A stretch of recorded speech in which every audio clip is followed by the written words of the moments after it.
5, 4, 3, 1.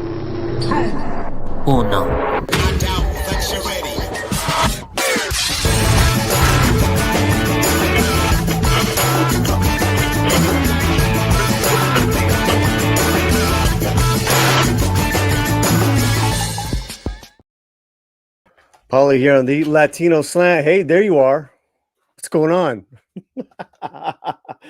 Howdy, everybody. Monday, December 15th, here from Los Angeles, California. Yes, we are going to go over Rob Reiner. Yes, we're going to do some local coverage as well, but I want to save that just because there's other stuff to talk about, but we will be getting into it. Happy holidays, Merry Christmas, Happy Hanukkah, and however you celebrate. It is the holiday season. So next week, guys, we are having our Christmas. Wait, where is it? Our Christmas Palamazo. All right. Next Monday, 11 a.m. Pacific, same time here.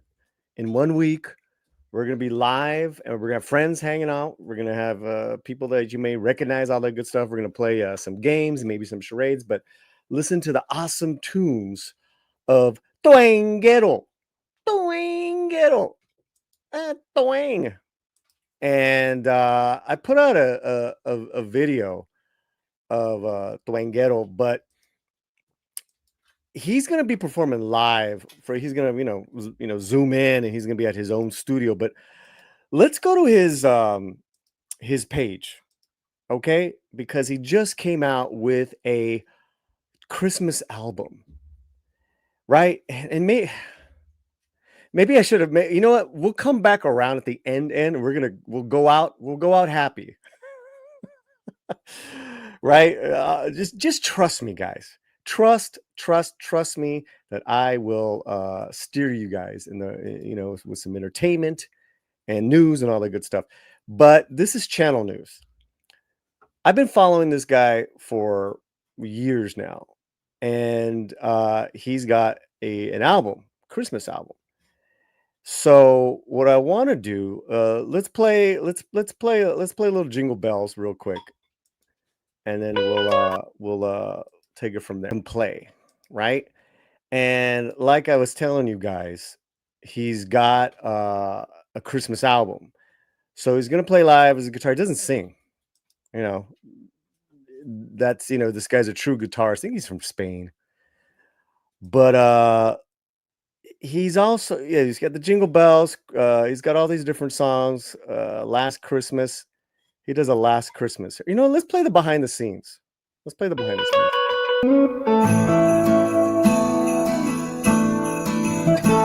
Al final toqué yo todos los instrumentos. No porque yo sea un multiinstrumentista, sino porque creo que en ese resultado más íntimo y sencillo funciona bien. So this guy's a true guitar player. I know him through an old friend of mine.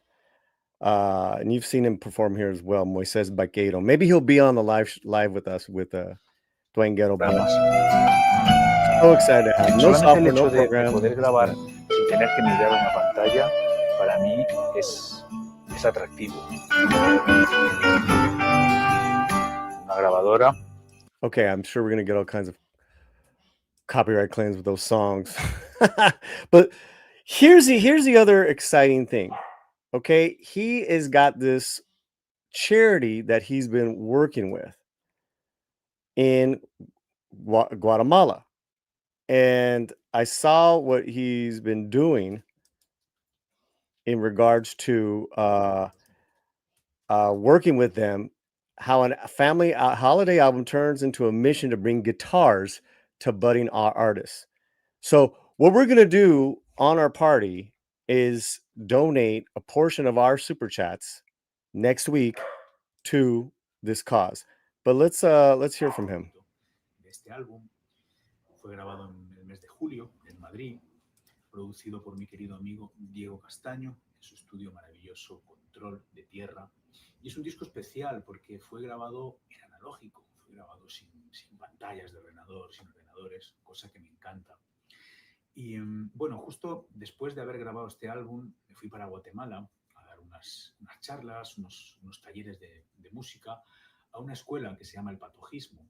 Está cerquita de Antigua, Guatemala, exactamente en Jocotenango. Y les prometí a los muchachos que les conseguiría guitarras diferentes de cuerdas de nylon, guitarras acústicas, guitarras eléctricas.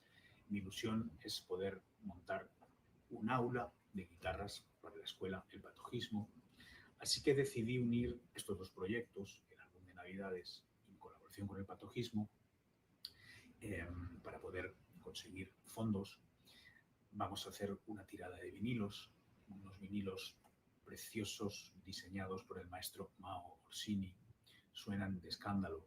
Así que con estos vinilos vamos a intentar conseguir dinero para poder llevar guitarras a Guatemala. Espero que me puedan ayudar y disfruten con el disco. Gracias por su apoyo.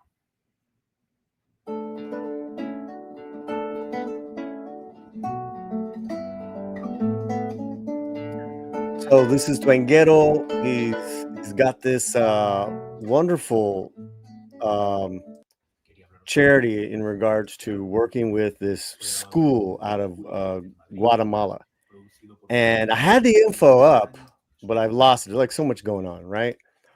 But we're gonna dive into the charity. I've looked him up. His manager sent me info as well. I'm trying to pull that up for you guys. You know, but of course, and then I have like 6 dogs just going nuts. You guys need to sit down. Stop it. Out. You know, welcome to my Monday. My Monday is always like this, guys. Now it's always my 2 dogs plus 3, so it's 5 dogs. Mondays and Tuesdays, and so that's why it's a little more challenging to get this. Where's that email? And I got one. She's half blind. Thank God she likes to sit next to me when I'm doing this live. Okay, here we go. Yes. Okay. I want to get some updated information.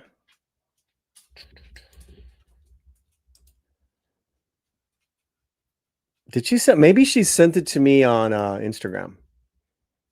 So let me check that. Out. Anyways, I hope you guys are doing well. We're talking about this artist that's going to come on perform live next Monday on our Christmas party. All right, it's like our 6th annual Palamazo, and it starts next week. It's going to go for a couple hours. It's like the same time. We might do a second show.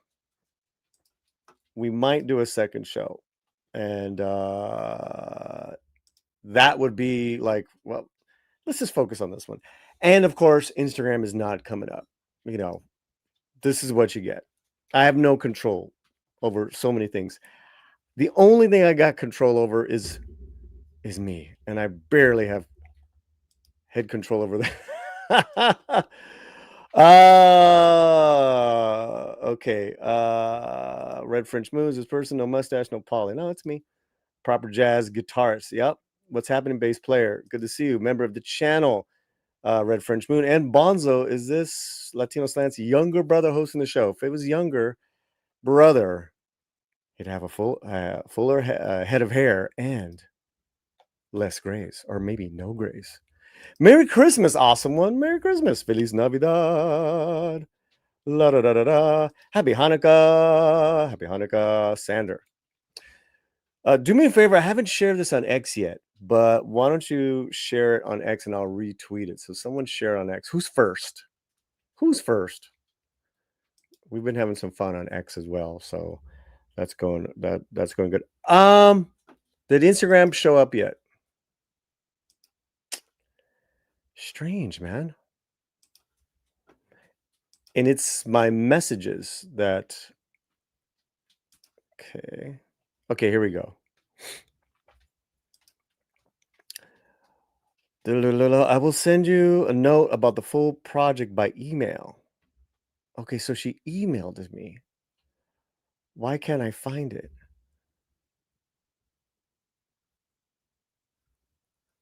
Okay, so listen, it is what it is, but so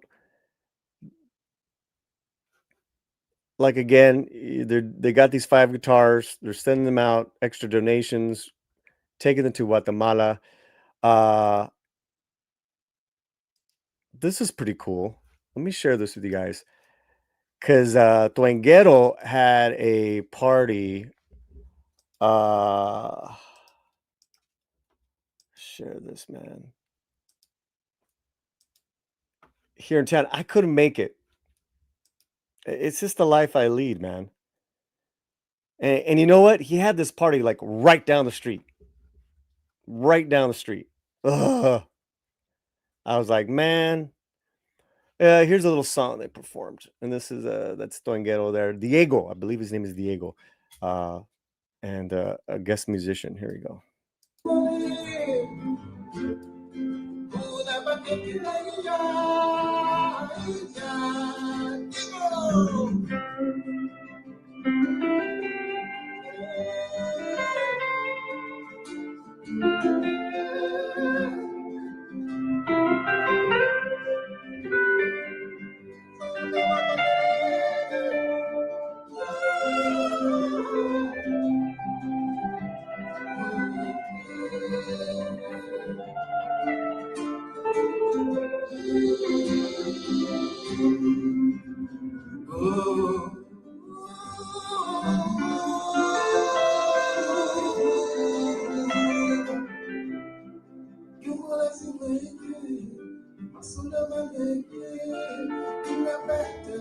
Beautiful, man.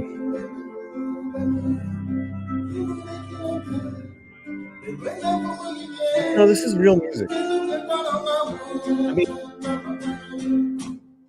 when you're sounding that good through an Instagram video, these guys are performing basically in a room, a live room, small room full of people. Yeah, we're very excited to have Diego on. So, like I said, that was at his event. They were so kind. This is nice.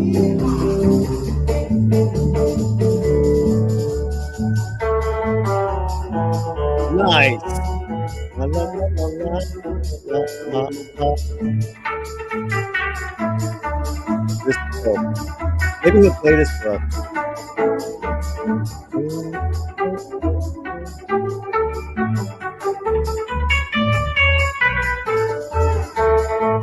I mean, I got a soft spot for Christmas songs, man. Especially when they're done differently. This is dope. Yeehaw! Look at that. That's a cool room. That's a nice room. Yeehaw! Ah, that's so cool, man. I think, oh, she sent me another video. Okay. This is the manager who sent me these videos. Very kind of her. Thank you, Helen. Get you guys excited about Twanguero. He's coming on the show next week.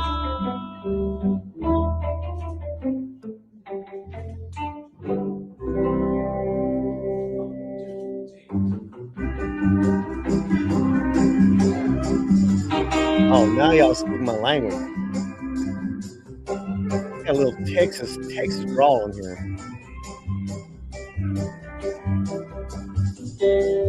None of that southern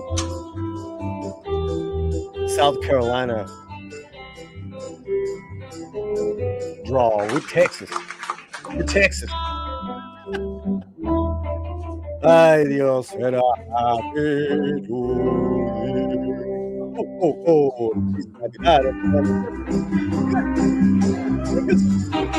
Pretty good Espanol over there. Yeehaw! All right, so that's Twanguero. You guys are getting the vibe, feeling the love. I wanted to share that with you guys. So that is next Monday. All right. What else? Well, you can see it right now, man. We got our badass t-shirts on display, and we have a new home for them. We're now on Teespring. No. We're on T Public. You know what, Sin? I don't know what's all these TTs and Mimis and Moo-Moos and Mamas. Springtime. It's a little confusing. Is it T Private? It's TeePublic. TeePublic. Holiday shirts are here. Yeah. They're only $17 right now for the long sleeve. Look at that big ass mug. What is that, a mug? Yes, I keep it at my brother's house. Oh my God. What did you think of Twanguero there? It sounded good. Yeah, it sounded great. I love that. I just love like real guitar, real musicians doing something, you know? So he's going to be with us next Monday. Exciting. I am. I'm just exhausted already. Like I want to be. I want to need a vacation. You're like the Terminator at the end of T2, right? I need a vacation. I need a vacation. But let's go to our new merch page. So you got one already. Yes. Okay. Bought it Yay. last night. Thank you. Here it is. $17 for a long sleeve. Guys, that's crazy. And I like their stuff. I've ordered from them multiple times. Uh-huh. I like how their shirts feel. Yeah. So, yeah. The mug was huge, Red French. Yeah, it was. Bigger than your head.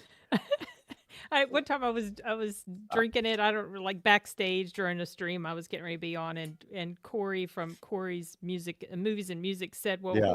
something like what he said. Well, why didn't you get the bigger one or something like that? I don't know. It cracked me up. So I think about that every time I look at this mug. It's So very really nice. fast, the link to this page is in the video box description. But we went ahead and we're putting all this now on TeePublic. And there goes my screen. Okay, it's back. I don't know what's going on. It's Monday. But listen, easy Christmas gifts. Right now, we only have the defund Thought Police, tees going on. And then there are short sleeve, right? Oh, there's a trucker cap. Oh. For $14. Look at that. Yeah, I believe there's short sleeve. I know I saw it when I logged on the first time. Yeah. So we only have Defund the Thought Police, like the brand line. We don't have any Latino Slant stuff right now. That's all right. That's all right. That's a regular t-shirt. There you go. And again, everyone's been telling me TeePublic. I finally broke down last night. I was losing my mind, and Sin's like, you should go do this other thing. I'm like, I can't. I was being dramatic. You did it really quick, though. I mean, I thought you were just going to let it go for a bit, but no, you set it up pretty fast. Well, because I'm so upset at Teespring. Because I tried to create another link there for you, and the same error. They haven't paid me since July. Oh. F Teespring. I'm done. I'm done with Teespring. So now we're all on TeePublic. And if people want to buy, and you wanted to buy a shirt, I'm like, you know what? There you go. Good trucker hat there. Different type of trucker hat. So go ahead, guys. You want to help support the channel? I'm wearing one right now. Obviously. They're very comfortable, like you said. I got 3 of them now. What are the other two? Just short sleeves? Short sleeve, white t-shirt, and the black one. The black one that I've had for like 4 years. Suckers last. Yeah, I got the black one. I like that. Yeah. One. Okay, so there's that. It's exhausting plugging all this stuff, man. And then we got to go over murder. Yeah. Joyful conversations. Por Dios. We have Battle of the Babes. That's gonna be fun. Got some hot women we're gonna show. Oh, okay. I hadn't heard about this one. Yeah. And then I bet we got a couple of things on X to go over as far as creating drama. Speaking of drama, this Friday debuting his solo show. Do you have a name for the solo? The Solo? solo show yet? Of course, talking about the great Fletcher Williams, everybody. No, not yet. That's it. I did ask a question. Good to have you here, man. Happy Monday. How are you? Same. Doing well. Yeah. Been a crazy weekend, man. Brick, how you guys feeling? I mean, some crazy stuff happening this weekend. A lot of pain, a lot of suffering. Yeah, but I mean, there's some a lot of stuff happening throughout the world that's, in the good direction. So we're kind of off balance, See, I like that attitude. I like that.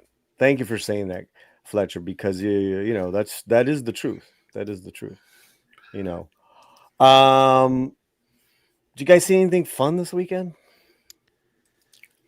Well, My Hero Academia last episode. I So heard about that. yeah. I screened some movies over the weekend on my computer. What did you see? I finished watching Dead Man's Wire, which comes out in Ooh. January, based on a true story I had never heard about, starring Bill Skarsgård, Ooh, okay. Carrie Elwes, Wow. Dacre Montgomery, I think that's his name, dude from Stranger Things. Crazy story. I also screened Reawakening, starring Jared Harris, and finished watching a movie called Dead Male, which is... I was screening it, but it's already on Shudder, so it doesn't feel like I was really screening Oh, it. wow. I could have watched it on Shudder. Is it one of those things where Shudder is it's on its app, but is also going to release like they've been doing with some of the stuff? I don't understand, because it's part of the IFC lineup. They send you a link and there's like, here are all of our mid-season or in-season, whatever. Okay. And it's included in there, and they say you have until January 31st or 5 or 10 views, but yet it's all already on Shudder. I guess I have Shudder, but not everybody has Shudder, so maybe, whatever. Just like... Is that the one where the shutter? Bow, bow, bow, Yes. bow. Yeah. That's from Halloween, right? No, it sounds a little different. Sounds just Okay. it's a scotch different, but I know what you mean. It's similar. Okay, so what was the feedback on My Hero Academia final episode or whatever? What was the... Amazing. Like, it's just tears. Some people are holding back watching it because, if you read the manga and all stuff, you kind of know it already in a sense, but just the sheer amount of people just doing, like all my friends are doing, like when they first watched the first episode to the last scene, it's like the tie back, and how everything kind of culminates, and it's just, you do have like a hopeful, like this is a good like ending, and it's just epic. Just, I mean, everything that they did, it just kept like 10 out of 10. They just kept it so continuous. It's Nice. It's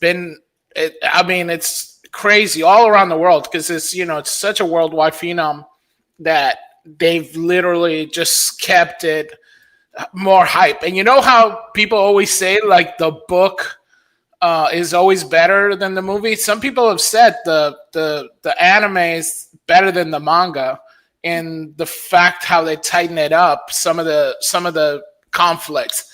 And I tend to kind of agree on some parts that, yeah, it did wrap it up a little bit better as far as visuals goes, which is, it's kind of unheard of, right? It's always, the manga or the book is always better. So the fact that they put so much love into it and so much care, it blew everybody away. It's like, wow. A lot of people are just like, they just can't wait to like rewatch it, because the ending was so epic and everybody had their arc. So it was that's how you do it. I'm curious to have some of the people in the chat are their feelings on it. I just finished the Mugen Train arc, and I know it was a movie, which I didn't know. Yeah. Which I didn't know. I watched it, episodically, and then I started doing a little research on, just because you guys know I'm on a Demon Slayer run. And what an amazing backstory that Demon Slayer, the creators and the history of Demon Slayer, and then that company getting into financial trouble, but they went ahead and did the Mugen Train movie. That movie's incredible, man. And I want to do a retro review. Maybe I'll talk a little bit about it. Did you see the Mugen Train movie? Talking to Center, yeah, I've seen all of them. Yeah. Yeah. I'm caught up. They also did such a great rollout in Japan. They actually did trains, like wagon trains, to look like that. Like 1800s? Yes. Oh. Yeah, so they had that. So you could actually ride a Mugen train in like Tokyo and stuff. And it's like, but see, and I don't even think they did Akibara, which usually that's what's happened there. I think they did actual Tokyo trains.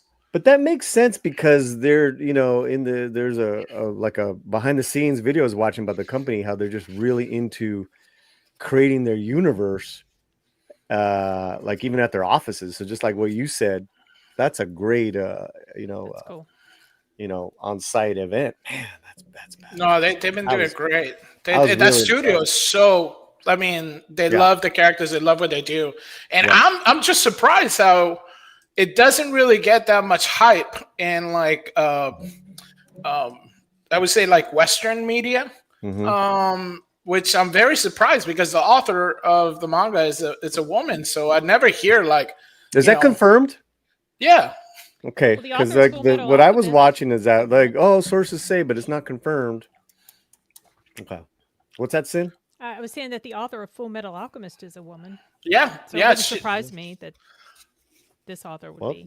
And that's another one that doesn't. I mean, such an epic. I mean, just. I mean, that's made grown men cry.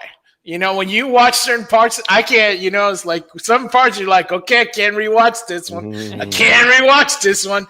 And it's like you never hear about this stuff. And it's like, I mean, you would think you would have like the whole like, yeah, rah.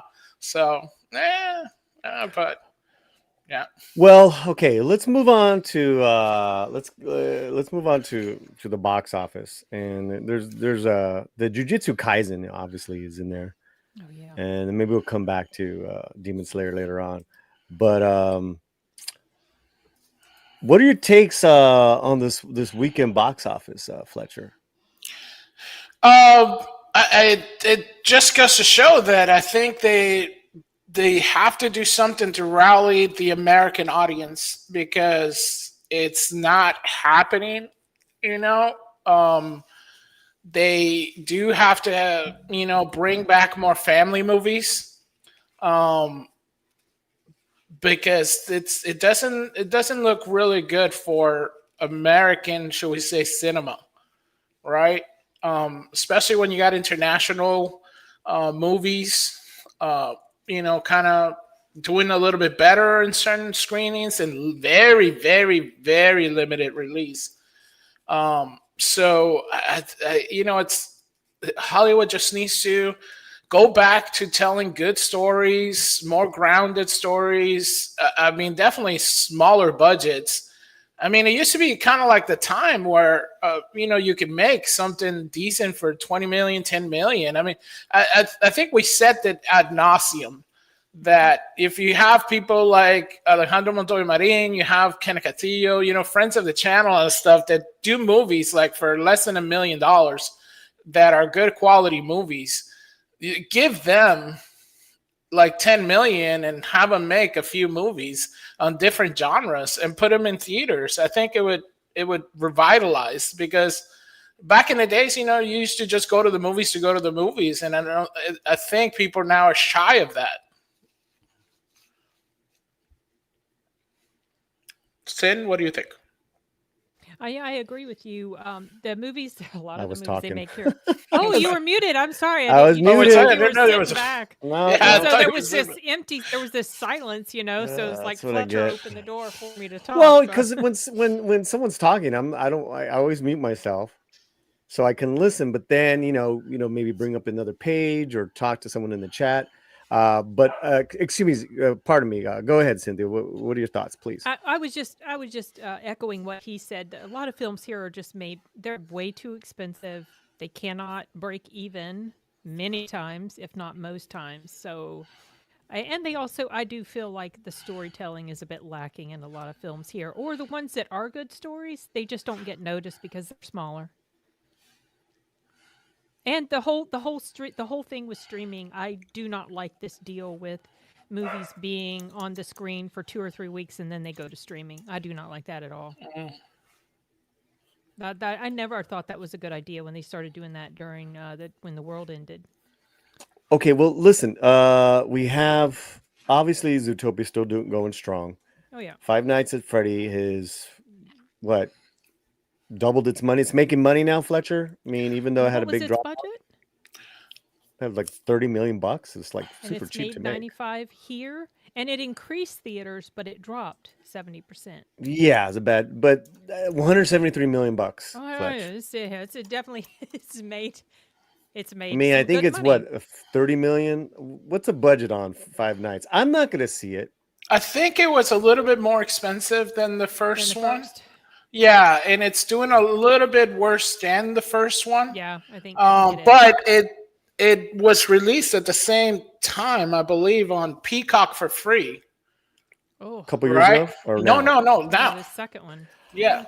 I think both of them had that weird release. Yeah. Yeah, I so it mean, was almost kind of like it's crazy. yeah, like you want to go see it in the movies, or you can see it for Okay. free. So it's an unusual a la maybe Demon Hunters type deal, K-pop Demon Hunters style, where you can watch it where you want to, and it's up to you. But I know that a lot of the fans did come out, a lot of kids. yeah. It was huge on kids. Sure. So all the I young got the ones, numbers here. Yeah. Right. $36 million, an increase from the first film, like you said. The first one was 20 million. And also, like you said, it's the youth that are seeing this movie. Oh yeah, it's a big with kids. Everybody likes the video game, the costumes. I think the merchandise of this probably is going to make more money than the actual movie, and you could say that's kind of like what the movie's for, right? I mean, back in the days, it used to be one of those things where toy companies would create something just to sell the toys, and I think this is what we have here. More games, more toys. It really is an unusual brand because it's a horror brand for kids, and I think it's taking over that. Remember back in the days, everybody had that Goosebumps. And everybody had the books, and everybody had the things. This is kind of like the new Goosebumps, right? Is that it's violence, but it's kind of kiddie violence, and right. So it's a little dark. It's a little dark. It's dark. It's a little darker, yeah, but it's still the same kind of, what was his name? C.L. Stein or something like that. Right. So Yeah. right. Okay. So before we get to number 3, number 4. The Now You See Me Now You Don't, which is made globally 207 million. They're saying around 215. Then it becomes profitable because it was made for 90 million. Okay. Then you got the Grinch re-release, Eternity. Let's walk back up. The biggest. This is going to be hands down one of the biggest flops and one of the worst movies of the year. It's called Ella McKay, and it is a Disney film. Yeah. What about this? All right. Now we've had our own D, the movie man, say I have to redo my worst movies of 2025 because I just saw this movie, Fletcher. Yeah. But they were pumping this up as like the next feel good thing, and oh my god, this girl playing Ella McKay, she's the next Julia Roberts. Oh, totally. What did you guys The trailer hear? makes it look, legit, solid. Right. But I It heard does. it was like both Anthony and Dee are like, oh, it was bad. That genuinely crazy. surprises me. Yeah. It's funny because Anthony had his stuff, and I think it was on Instagram, and he's like, he was like going off on it, and I just put like the eating popcorn emoji like right underneath it. Like I was like, okay, I'm all horror because it's like he hated it. But this has like Emma McKay is this lady, right? But it's got Jamie Lee Curtis, Jack Lowen, Kumali. They got Ayu Aderi, Woody Harrelson. I mean, it literally has like All the really pieces. solid people involved. Yeah. Yeah, but obviously not a. It didn't catch anyone as far as like. I'd say what's that other one? The recent Jenna McKenna Grace. Right. That little rom-com that Right. did pretty good compared to this. Oh yeah. And Eternity is doing pretty decent compared to this. I mean, Eternity's Yeah. good. I like Eternity's good. Okay. Yeah. All right. Yeah. And that's the thing is that you've been hearing good things about Eternity.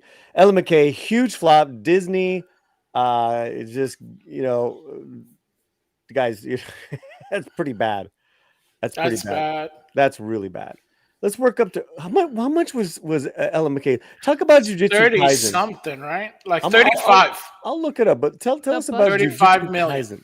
The heck? 35 million? 35 million. And it made $2 million bucks? 2 million, yeah.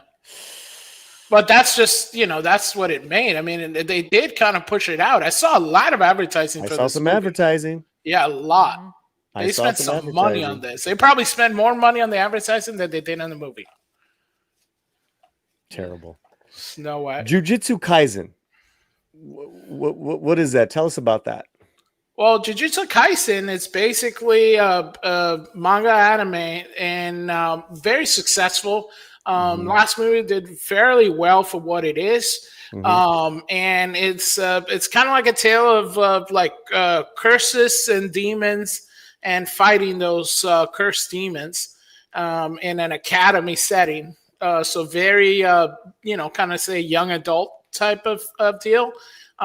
So if you did like Demon Hunters, then you probably like this. It's got that edgy feel to it. The animation's very kinetic and fast paced. The characters are very likable. It's a little bit more teenagey in certain parts, but it does tackle some kind of rough little bits and pieces. But it is like a fun anime. I always found it amusing. I've been following it, and it's fun for me. And a lot of the characters are your typical characters that you find in a lot of mangas, but the way that they're treated and the little setups, they have very good payoffs. The animation is really, really cool.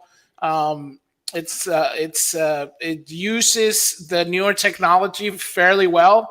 And the action scenes are just really, really cool. And there's a lot of iconic. I know people throw that word around, but there's a lot of iconic scenes.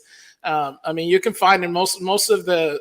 There's a lot of my friends who use Jujutsu Kaisen like gifts for a reason, because they're so like they have a way to have those little epic explosions and setups. So it's a fun movie.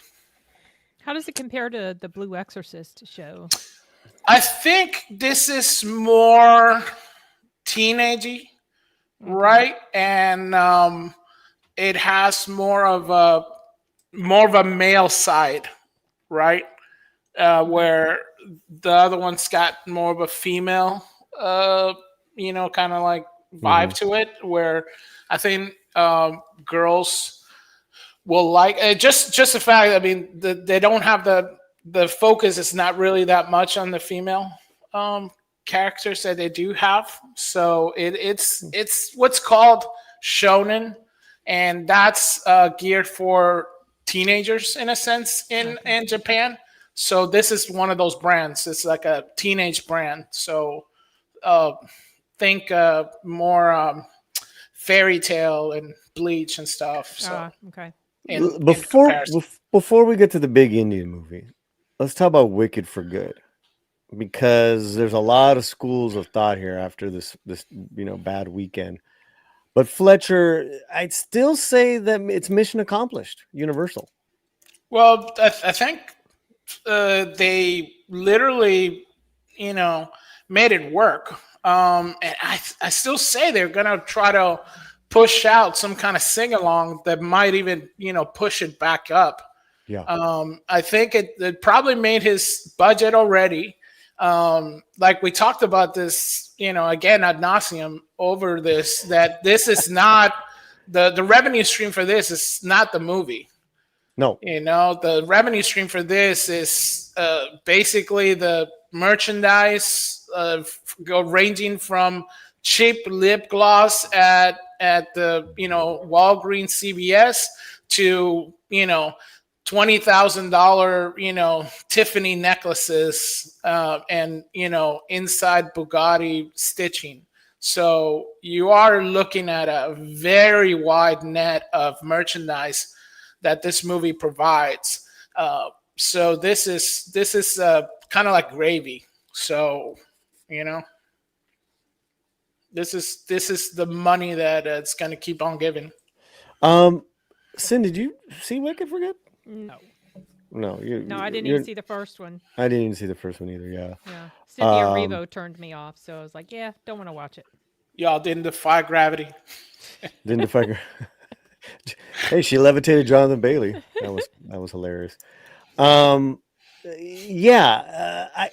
think I said this last week, but just let's look at the ledger in January, because I think it's going to keep on making a few bucks during the Christmas holiday. During the holiday season, yeah, it will. You know, and it's just going to add on to, like what Fletcher was saying, a $7 billion Wicked IP.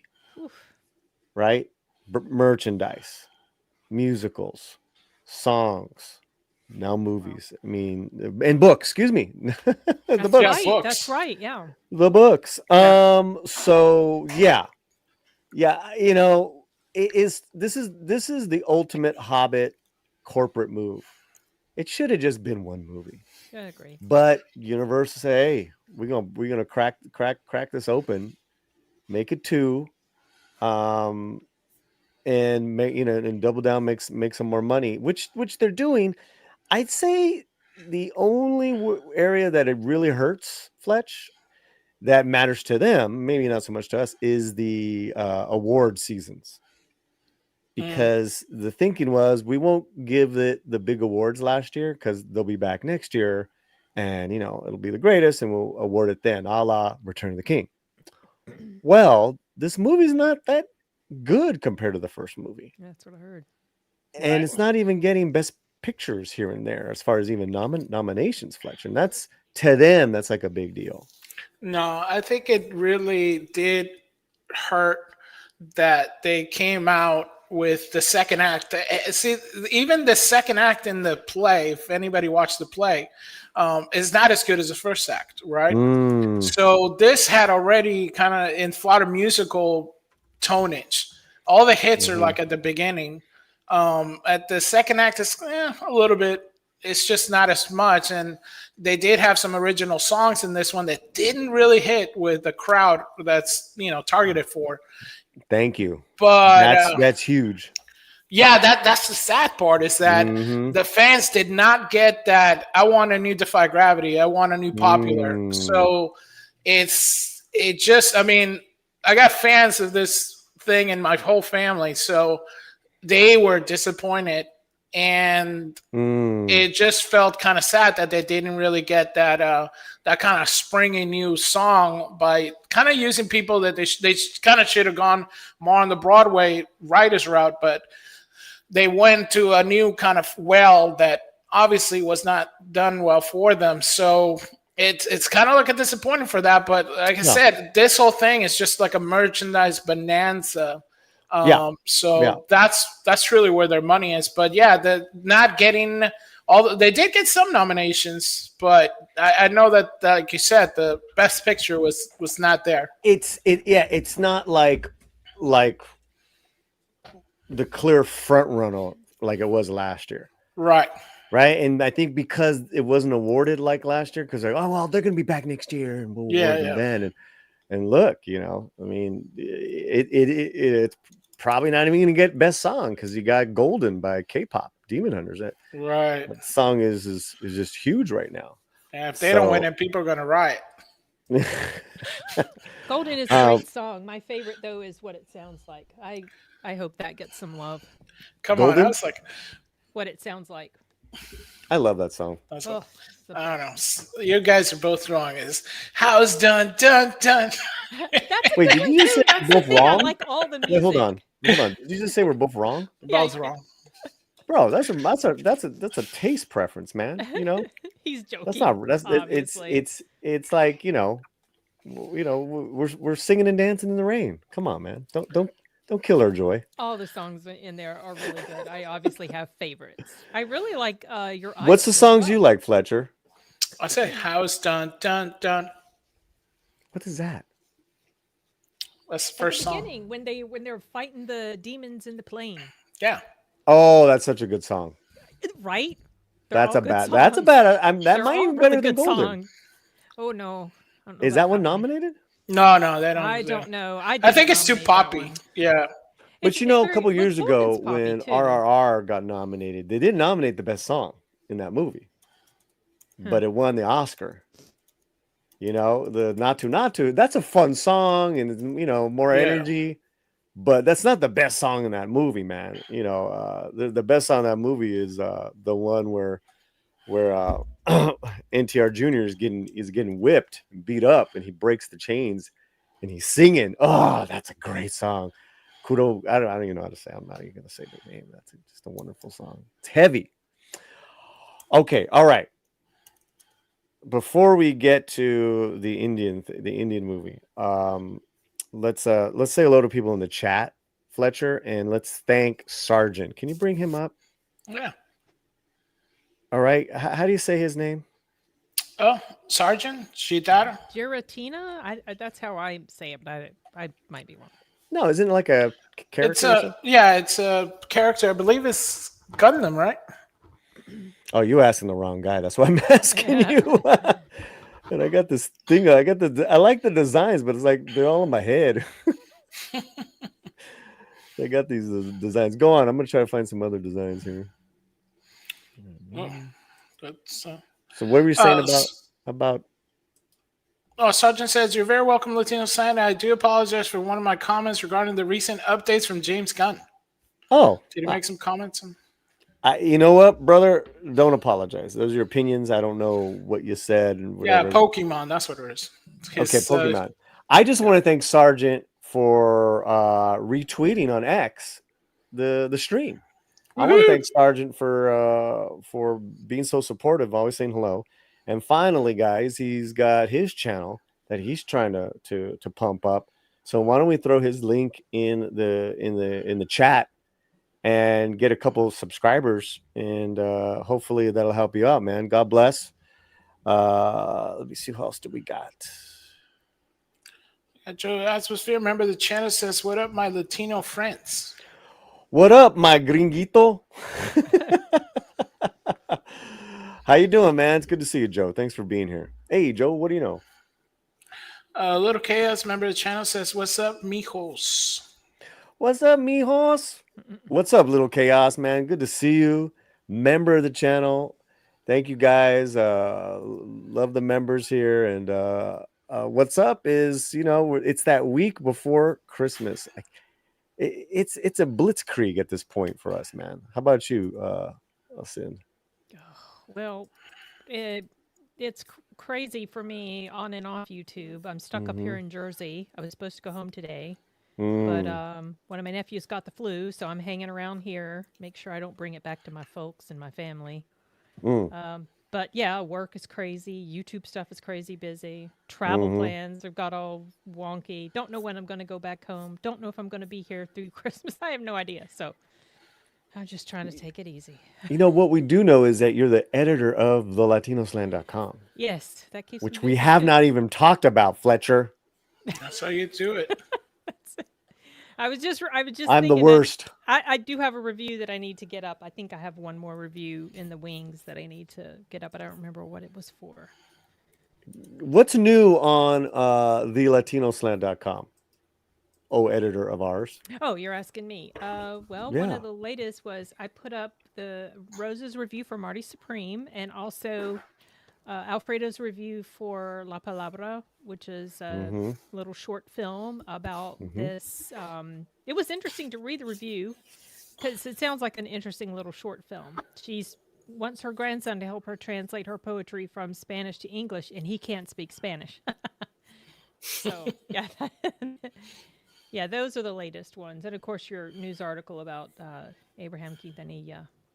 Couple people, several of our celebrities are passing away this past week. But listen, you got movie reviews from Marty Supreme, The Secret Agent, like you said, La Palabra, a new short film.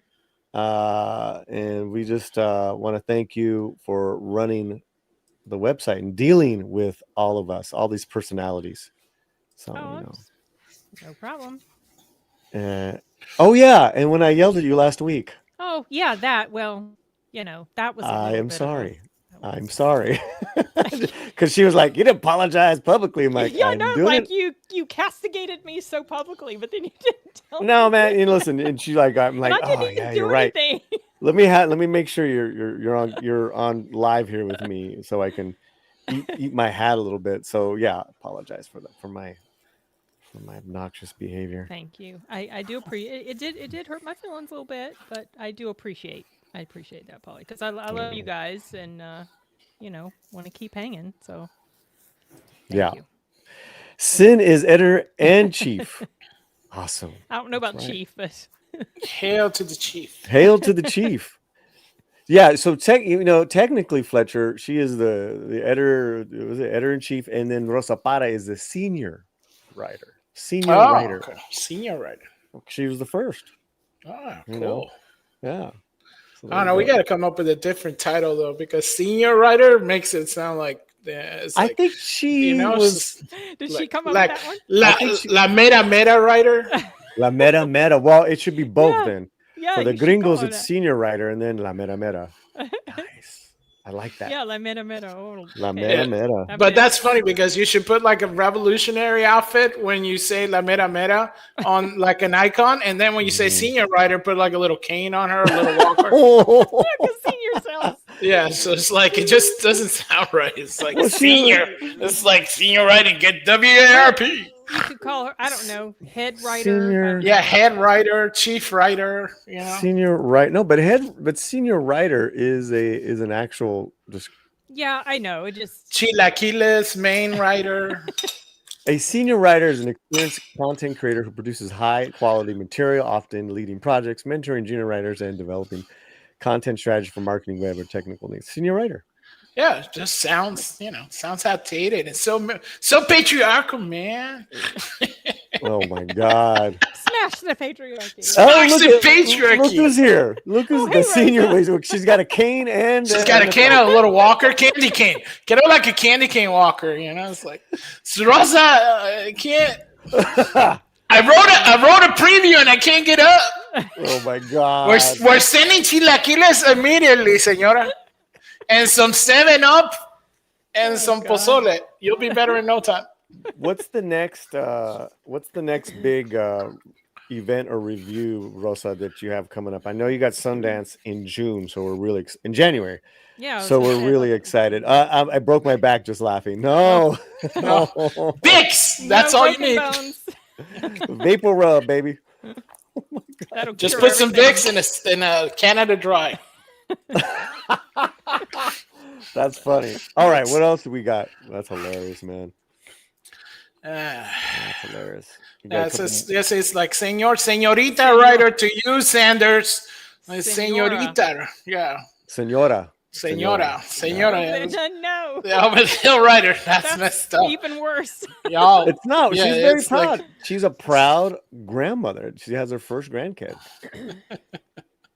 You laugh. That's the oh my God, Fletcher. That's it. We do That's have Flying terrible. Blind and Rocket Cycle. Remember the channel for $1.99 Americanos. Good day, all.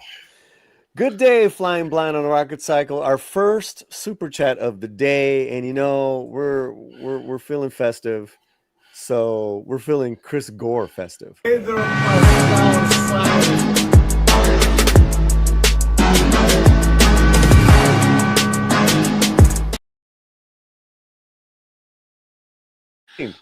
What's that? That's a holiday crime. Thank you so much, Flying Blind. We also have a member of the channel. I can't. It's a holiday crime. Member Chris for Gore 3 should months. be- Yeah, it's Chris be Gore. arrested. That's it. It's arrested. He should be arrested. I remember the RoboCop firecracker figurines as a member for 3 months. Thank you. Thank you for being a member, Red French Moon. Thank you so much. Red, wait, hold on. RoboCop firecracker figurines. What is that? Little robot here. Okay. All right. He's Well, thank looking it you. up. You looking it up? Sounds like it. Yeah, I don't think I. I'm not remember familiar. that. I'm not Yeah. familiar. That's it. It's they had the little. Oh, that's the villain. I'm trying to get the RoboCop one. Let's read the other super chat. It's like the they used to put like little caps in them, when they shoot. Remember that?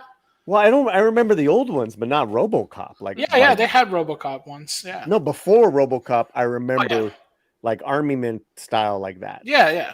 So it's the same thing. Yeah. Oh, that's dope. Yeah.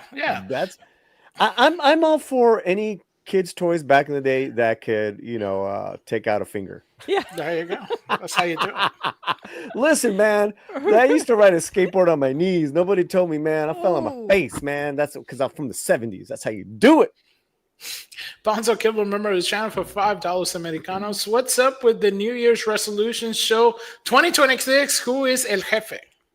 Show 2026. Who is El Jefe? Any resolutions, guys? Nope. Oh, too many to count. Well, I mean one you could share here on the channel. Not an exciting one. Oh, I think first one is I'm gonna try to do the waking up early thing because I've been too much of a night owl. So I'm gonna try to do the waking up thing because I've already had like the, like go work out and then do your like cold therapy part. Like going out in the snow when we were by the snow or just cold plunging. But, you doing a cold plunge? Oh yeah, we do the cold plunge. That's even my grandfather did it in Patagonia. That was like the original one, which is you go by the lake and stuff like that. And then when you're out in the country, most of the time, your mom and grandma wouldn't let you in the house, so you would have to actually wash yourself outside, even if it's freezing, because you can't come in all dirty. So it's like original cold plunge stuff. But yeah, it's like, oh no, this stuff's great. And then now you find out it's good for you. Heck yeah, do some more of that. But yeah, I gotta wake up early. That's the one thing. What's early for you, Fleck? Well, I was gonna say really fast before that. You have to go to bed earlier. Yeah, exactly. That's the key. You can't stay up late. Because sometimes you'll be forced to get up early because you have something to do. I don't know what. And then you're it's rough. You're sleep deprived. You're feeling, and it doesn't get better as you get older. Nope.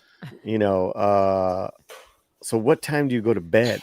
Flash? Oh, yeah, that's the thing. I get up, I go to bed, sometimes it's 1:30, 2 o'clock in the morning. Sometimes 3. I mean, it depends if I have a project or I have a deadline. So I've been just trying to do the whole maybe take out the phone or something. I know that's the light and stuff. I'm trying to get those, maybe order some of those red light bulbs, so you can read in bed. So trying to do that, but we'll see once they get here how that happens. But I know that not being on my phone is the main thing. And then waking up and trying to do our meditations in the morning. So we can kind of get up a little bit early because we do some of our prayers. We do kind of at night because you have different prayer days. So, we do our morning, then we do our afternoon, and then we do our nights.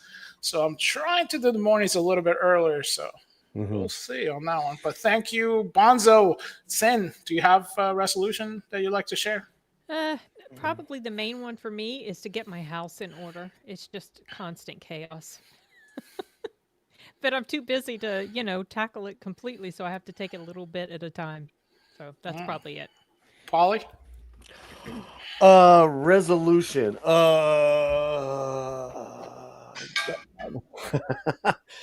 There's so many. I would resolution. Let's do an easier one, I guess. Now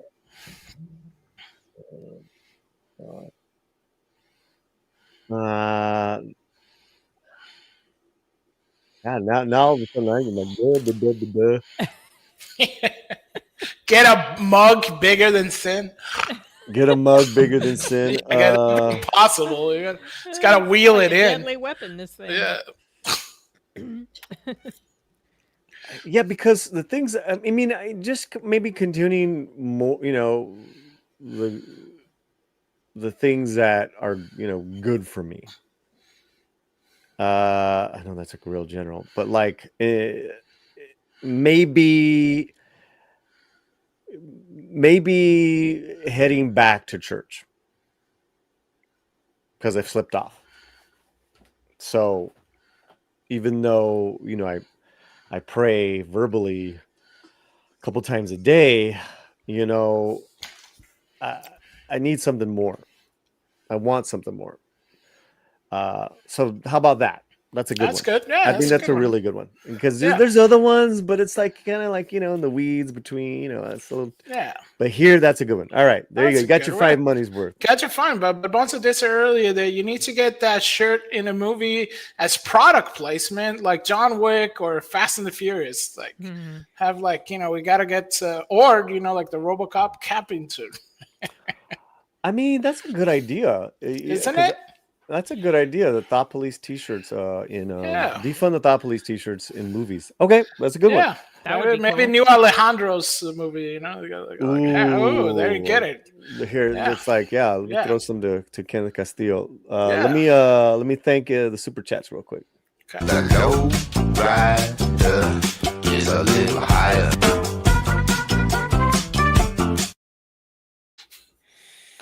All right, let's get to it. You had this one. So Raul Ray said, Latino Slant, I find it surprising that Dhurandar has been in the top 5 box office for 2 weeks now, and still no major reviewer has watched it yet. ... Let's talk about Dhurundar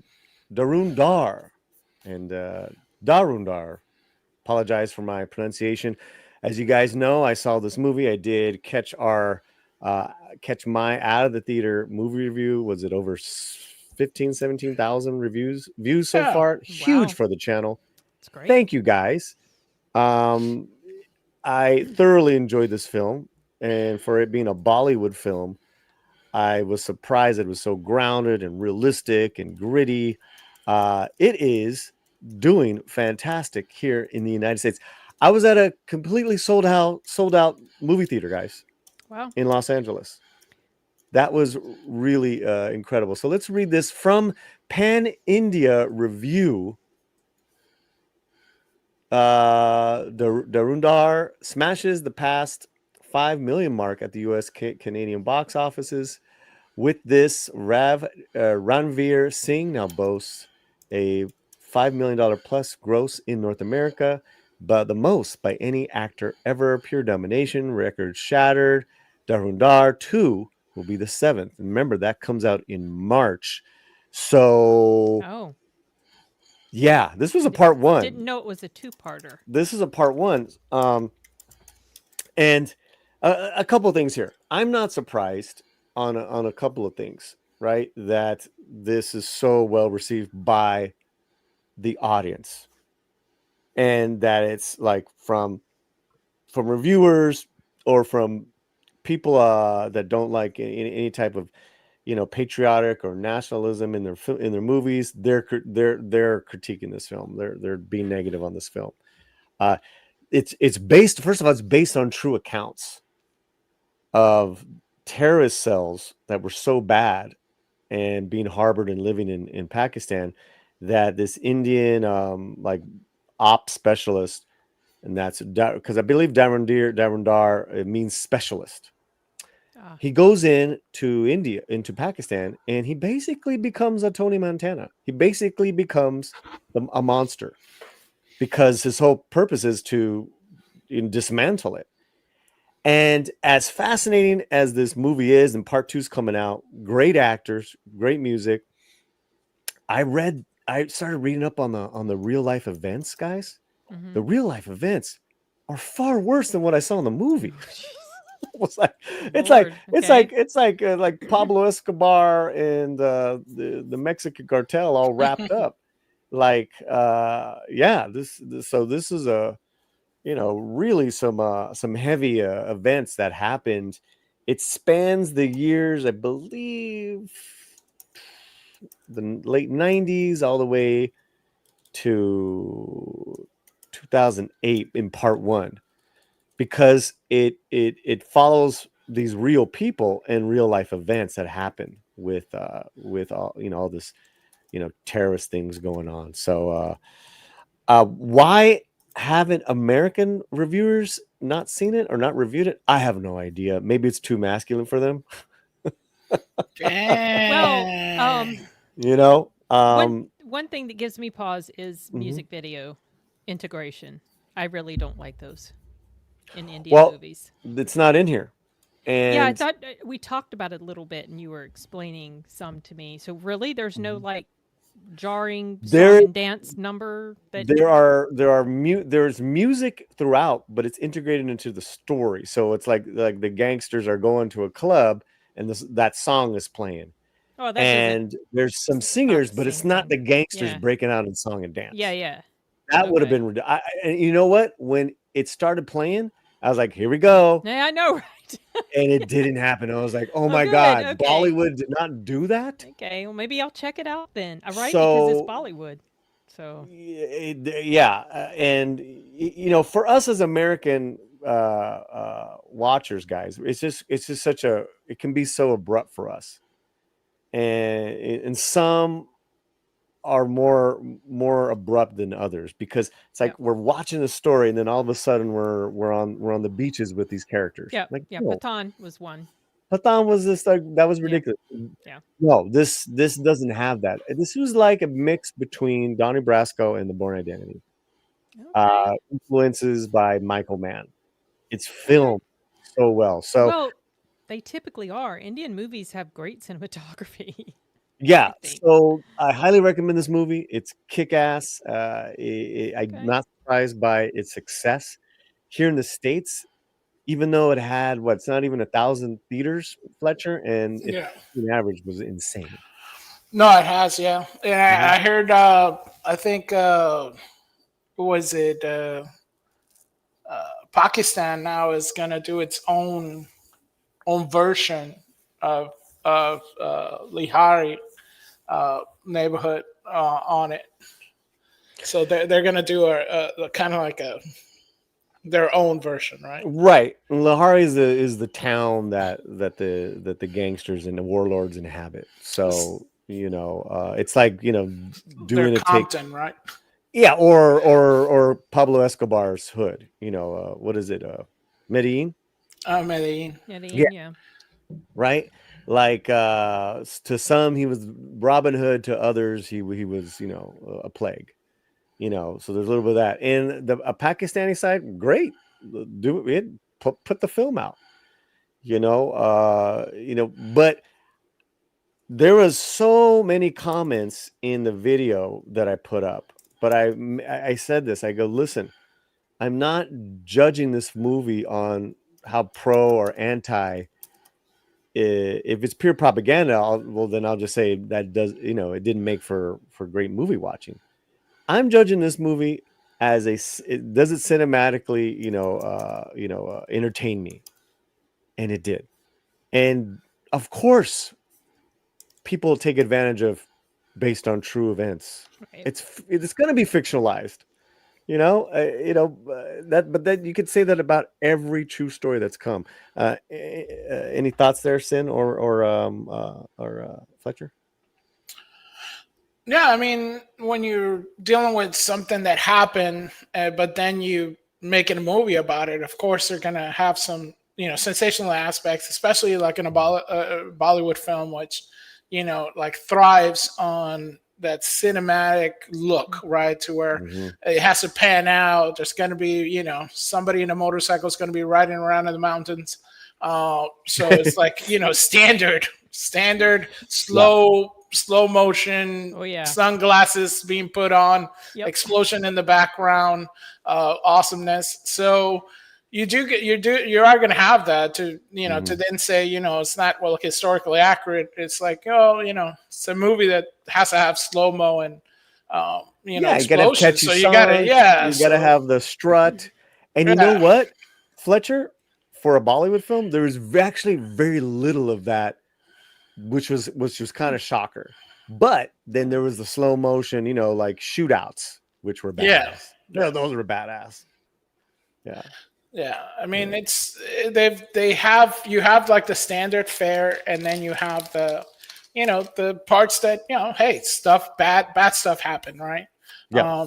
But it's always India and its neighbors is always going to have kind of like a little bit of tension. So anytime you do have a movie like that, because I even remember when they did the one about cricket and they against each other, and I think India did this one, and then the Pakistan did one, and then Afghanistan did one, and it's like literally they're very similar movies, but in each one their own team kind of made the show of being awesome, and the other part being the villain. So I think there was one, I think the Shah Rukh Khan made that showed kind of like a favorable light from the two, and it was kind of controversial in India.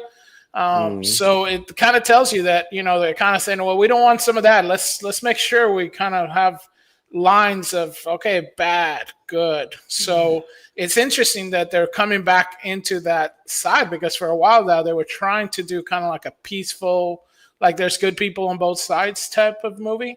So I was surprised they kind of went all out. Well, one more thing too. I'm glad you brought that up, because these characters that are the gangsters and the Pakistani or whatever, I loved them. I thought they were fantastic. Like they weren't.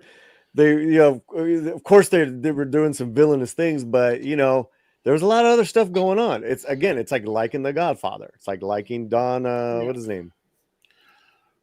Don Corleone. Don Corleone. Yeah, him, I mean, really, really, really fantastic performances.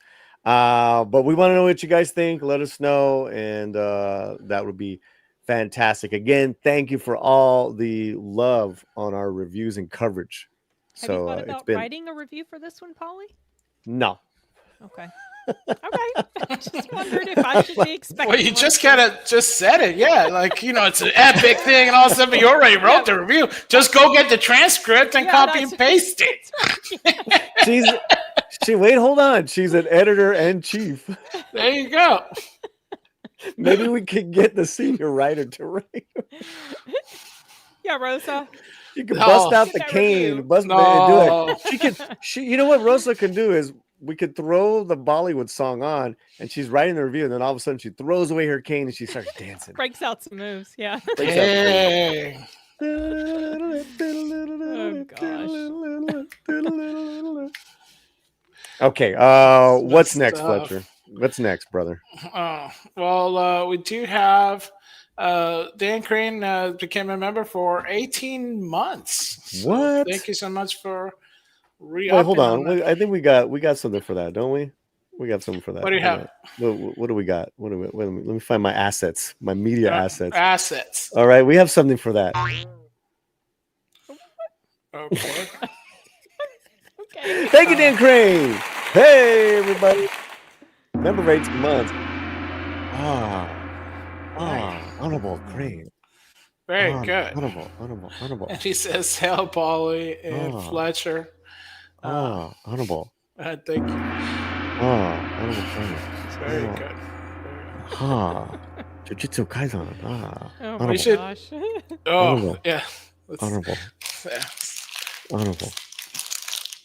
Cultural sensitivity day. I was getting ready, and I was listening to Gary, and he knew I was in the chat, and he was talking smack about Captain America, Miles Morales. He's like, "Is Paulie still in the chat?" Sorry, Paulie. I hope you don't get offended, but then he started going on if I'm a Latino Miles Morales. And I'm like, look, it's all good, man. You gotta laugh at some of these things. No. And silence. Yeah. Right. So Miles Morales, debate heats up. Yeah, well, there was a poll someone put out. I can't remember who. Like, is Miles Morales Spider-Man? And I think I mentioned this in my review of the second movie that came out. No, he's not. He's just Miles Morales to me. He'll never be Spider-Man to me. None of the other people who are Spider-Man will ever be Spider-Man to me. It's always going to be Peter Parker. But I mean, I'll watch the stories if they're good. It's funny because I was commenting somebody else. We were talking about this, and it's like, and there's always like that one rabid person who comes and attacks you and all stuff, and it's like, all right, but even like the toys say Miles Morales, it's like a quantifier, right? It's never just Spider-Man. It says Miles Morales, Spider-Man, Miles Morales. Some even say Miles Morales, and like nothing else. So it's like, dude, fight with Marvel. Not us. They're the ones who named it. I like the characters, but yeah, they're the ones who named them. And anyways, all right, where are we now? We got Bonzo Kilmer. Remember, the channel says it's a movie, not a history class. I mean, you pay your ticket. Do you pay your ticket to go into a movie theater and you can get your lecture papers, get your Was there a land acknowledgement? A land acknowledgement? what Pakistan? Yeah. I don't want to get it. I don't want to go. All right, those weeds, man. That's a different movie there. Man, that is a different stream. If you have Cameron Pasha on here, he'll tear us all up. Punch all the way. He'll Pakistani punch that. That's it. Red Friend Moose, member of the channel, says Donnie Brasco and Bourne. Dang, Paulie, I'm sold. Yeah. It does make it sound interesting. Yeah. Really great performances. And what was interesting is that the guy who went undercover, like he waits years and years just to like get in. A lot of patience involved here. I love that. I love that because if the Bollywood would have just like he goes in and starts shooting everything up. Upside down in a helicopter. Upside down in a helicopter. Here I am for revenge, and it's that's not this movie. Shinosky, member of the channel and friend. Imagine if every American film had a country dance routine, no matter what. Ooh. That'd be epic. So don't be talking, Shinosky. That sounds like good. That. Yeah. It's like a dance number running stuff. Yeah. Imagine RoboCop, like, like in the middle, it's like, yeah, you're coming with me, punk. So coming with me, punk. You scumbag. Shoot you. Dirty Harry be totally different. Look at you singing, man. Yeah, that's it's the holiday, so we've been singing along all the time. So now everything's like singing, like we're all like, yeah. I love to sing, you know that. Oh yeah. That's what I'm saying. Gotta live to sing. Nisha 678 says the movie had a great reference to like Et tu Brutus, Butterfly Effect, and the Bhagavad Gita verses, foreshadowing the whole movie. Okay, Nish, thank you for the reminder. In the movie, it's chapters, and they named the chapters, right? And the final chapter in the part one was Et tu Brutus, awesome. And then one was called Butterfly Effect, and then they had all these great verses. This is a really well-made film. That's another thing, is that this director, it's like he's like a disciple of Michael Mann and Joseph Kosinski. Nice. Guy knows how to make an action film. Nice. There you go. What are you gonna do? Explosions. Yeah, I'm super curious now.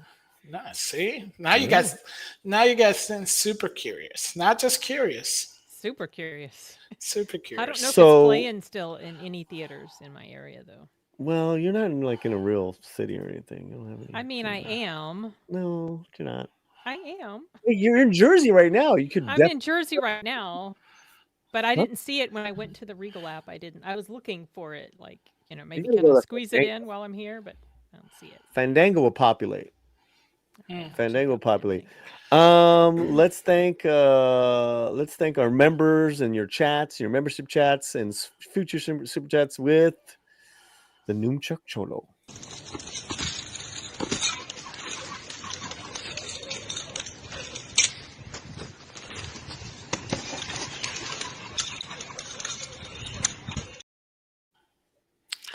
Okay, we're in Los Angeles, or at least I am, and I was on Midnight's Edge this morning, and they're asking me about Rob Reiner, what's going on. So, I gave my take.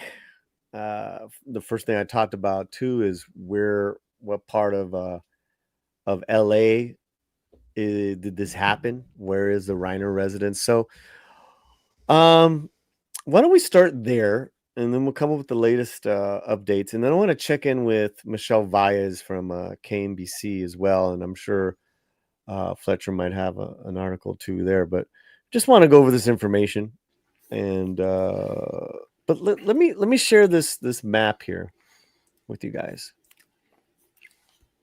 as far as where. Let me see. I'll back it up. All right, let's bring this in.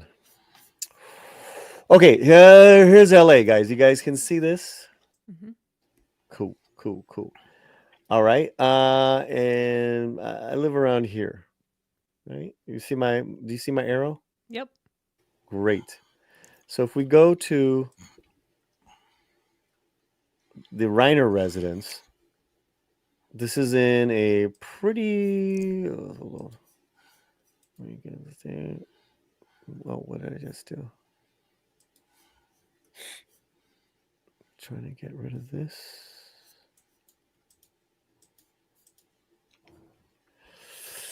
This is like the far end of Brentwood, right?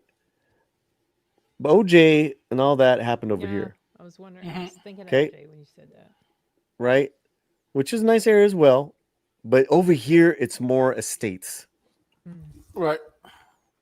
And then the further you go this way, it's like, just, estates on mountains and stuff. So this is a very, very posh part of Brentwood. There are no apartment buildings. Allowed. There are no apartment buildings, right? Right. So this is the neighborhood, and Wow. and you can't. There's no main thoroughfares to get here. This so it's not private, but it's pretty Secluded. secluded. Thank you. So I don't know if anyone like, oh, what part of LA is this, Paulie? What part of LA? Well, hopefully that gave you a little idea. As far as the homes. And then This is Beverly Hills, right? it's not Beverly Hills. That's like next to Beverly Hills, no? All right, let's bring it back. Sorry about that. So in case one of people know. So Beverly Hills is, let's go in.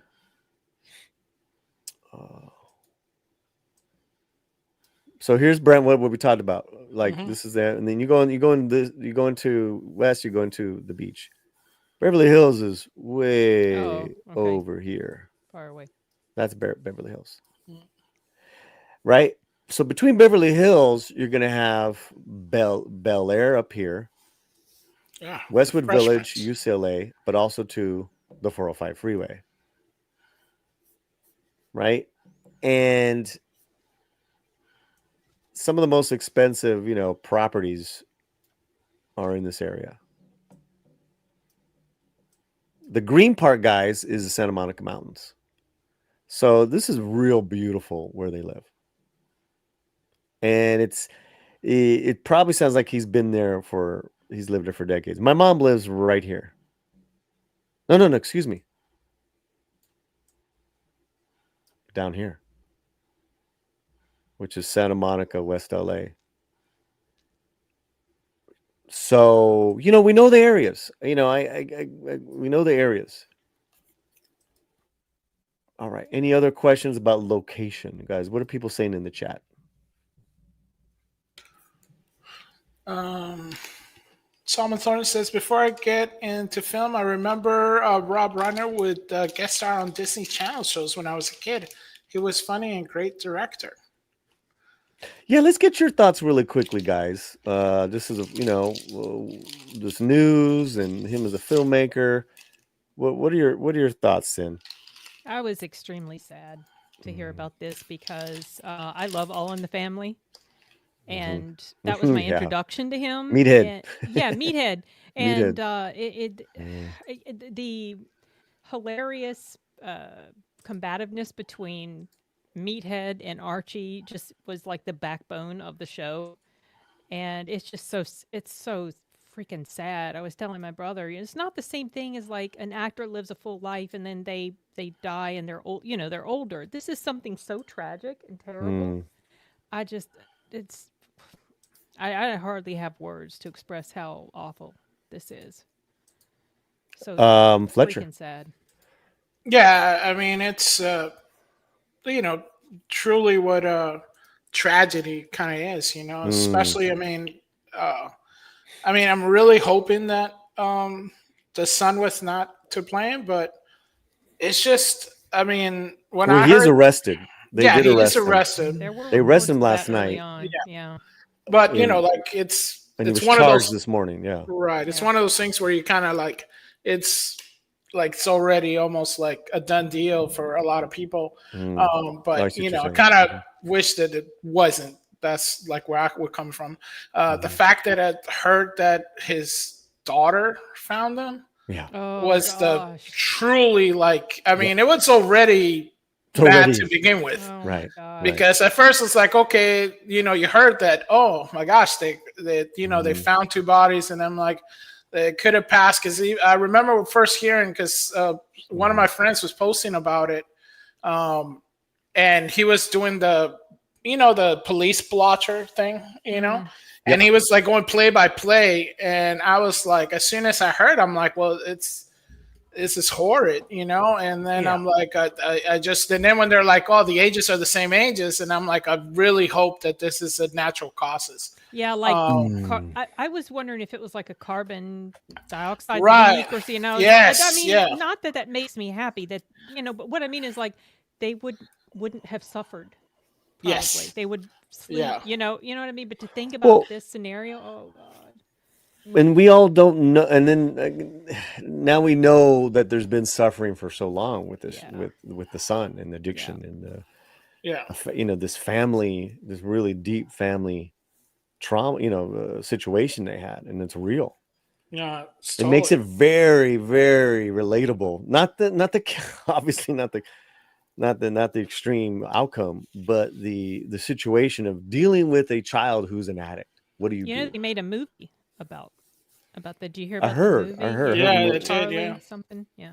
By Charlie or something. Yeah, I think it was. he Yes. wrote it and Rob directed it. So we're going to be jumping around, guys. So as far as the coverage on Reiner right now, so if there's something that you want to express or comment or update, please do so in the chat, and we'll take it from there. I think we'll end all this discussion though on his films. I have those lined up as far as his great films and all that stuff, and of course, just tons of celebrities, guys, just absolutely just rocked and sharing their grief. But this just came up on Michelle Vaez's Instagram. I want to share this with you guys. This was Michelle Vaez is KNBC LA reporter, friend of mine, a great lady. She's done some great work whenever there's some tragedies or the fires, all that stuff. This is less than 2 hours ago. LAPD chief Jim McDonald confirms Rob Reiner's son Nick booked for murder of his parents. All right, let's watch this. Information at this stage is still limited, but I'll share what we can. First of all, our hearts go out to the family and friends of the Reiners' a tragic incident. Yesterday at December 14th, about 3:40 in the afternoon, LAPD responded to a residence, the residence of Rob and Michelle Reiner, located in West Los Angeles Division. At that location, they found two deceased adults, a male and a female. Through the night, working with the coroner's office, they were able to identify them definitively as Rob and Michelle Reiner. We have our robbery homicide division handling the investigation. They worked throughout the night on this case and were able to take into custody Nick Reiner, a suspect in this case. He was subsequently booked for murder and is being held on $4 million bail. There it is. Any thoughts, guys? I'm curious to know the details now. Like, how did they catch him? When did they catch him? how did things play out? Well, didn't they got him pretty It was quickly, very right, quick. Fletcher? Yeah, a few hours. Yeah, Mhm. there were it was being talked about on Twitter that it was the son and it was a knife. Yes. Not Yes. substantiated, but it was, how things can sometimes be Mhm. spread and it's just not correct. Mhm. So I was kind of withholding my judgment or whatever, but It's fine. you know, I know my brother said that they were there till like 6 a.m. And your brother does? He's a 911 dispatcher for LA County. Wow. So, yeah. There's like Uh, some strange stuff in the beginning, so I don't know what he means by that, and he hasn't fully read like the file yet because he's not Right. necessarily involved in it yet. Mhm. But yeah, it's crazy. What do you have for us, Fletcher? Yeah, so this is the Los Angeles Times today. It says an argument at a Hollywood Christmas party hours before Rob Reiner and wife were killed. So it says some more details emerging about the killing of Ryder and his wife Michelle and on Sunday, their son Nick has been arrested on suspicion of murder. Through police have provided few details. So here's the timeline of what they know.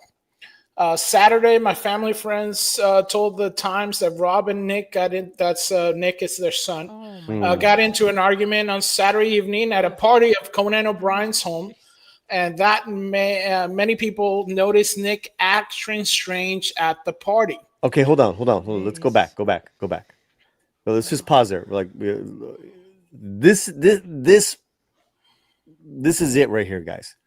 This says to me that Nick was using again. That Yeah. Nick was on some of substance at a public place, even though it was a private event. Correct, Fletcher? Yes. Conan O'Brien's home, and that many people. So when you're thinking of a Christmas party, guys, yeah, a couple friends over, but this Conan O'Brien, or you throw, we're talking probably dozens. To them, that's a small, intimate gathering, Fletcher, right? Oh yeah. Right. But I am so curious about this man in regards to party goers and what they noticed, what they heard. Because once you start arguing publicly, right, you've lost touch with reality. You are not sober. You're not of sound mind. You don't have your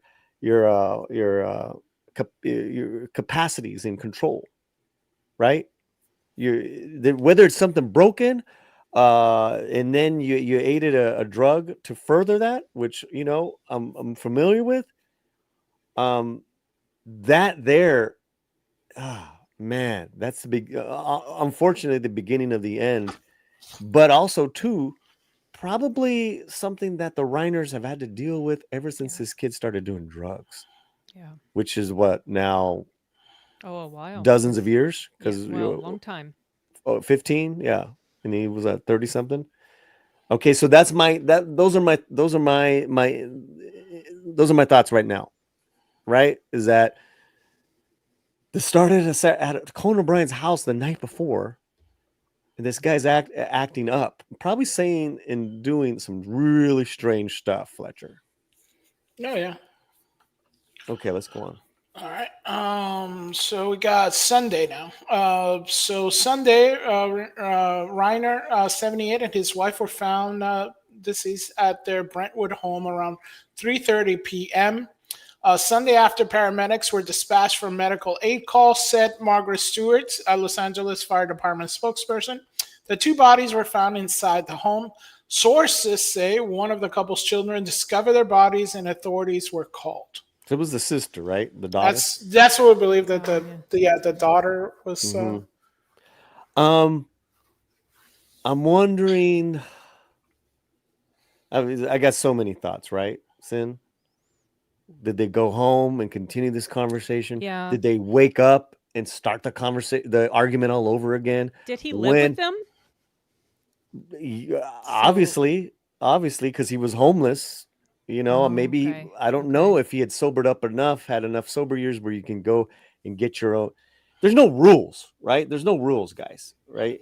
As far as like how to stay sober, it's like whether you do it all on your own, or you have a lot of help.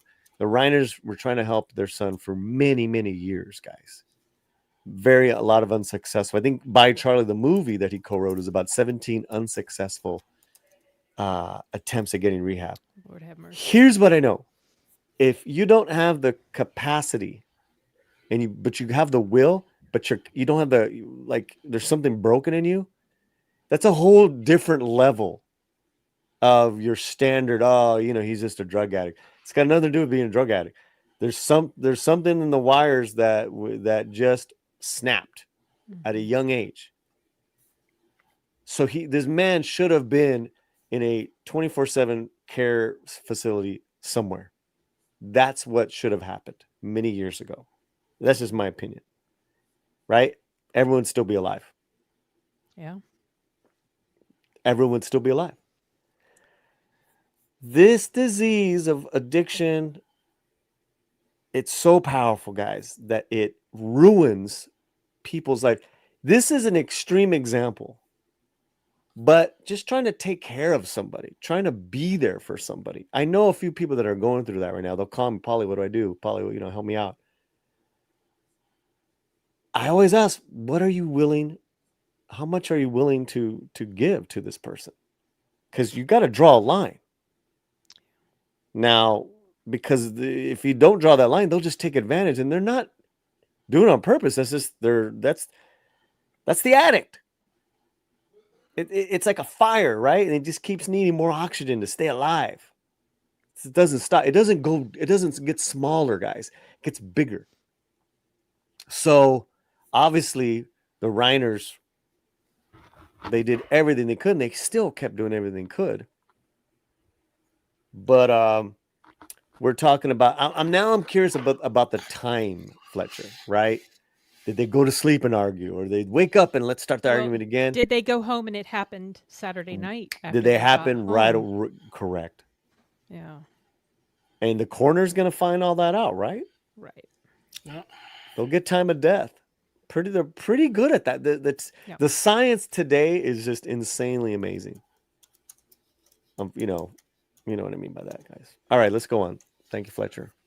Let's see. So we got we got a lot of comments, guys, stacked up. We'll get to them, but we're going through this for you guys, and we appreciate you all.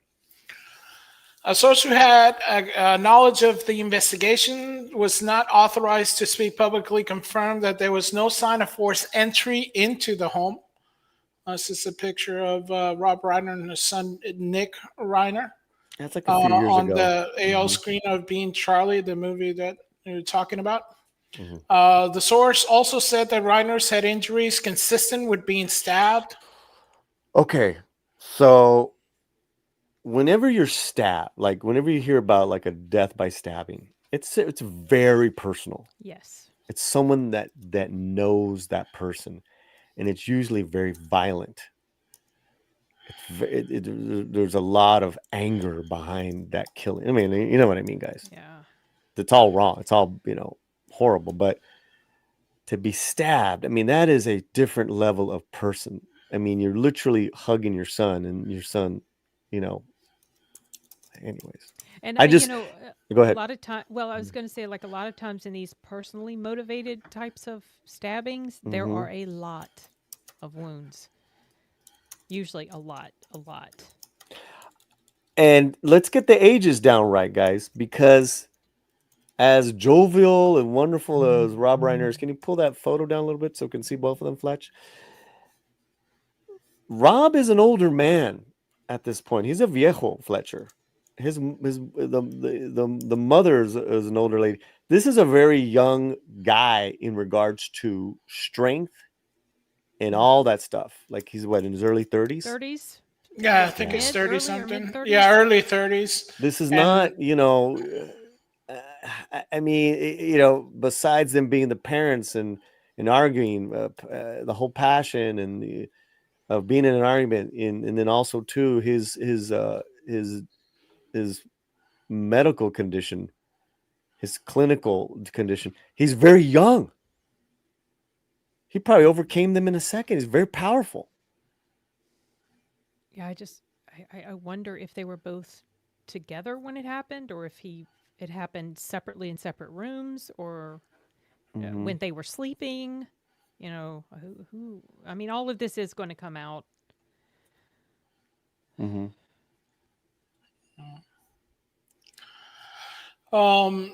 Monday, jail records provide few details, but say Nick Ryder, 32, has been held on $4 million bail.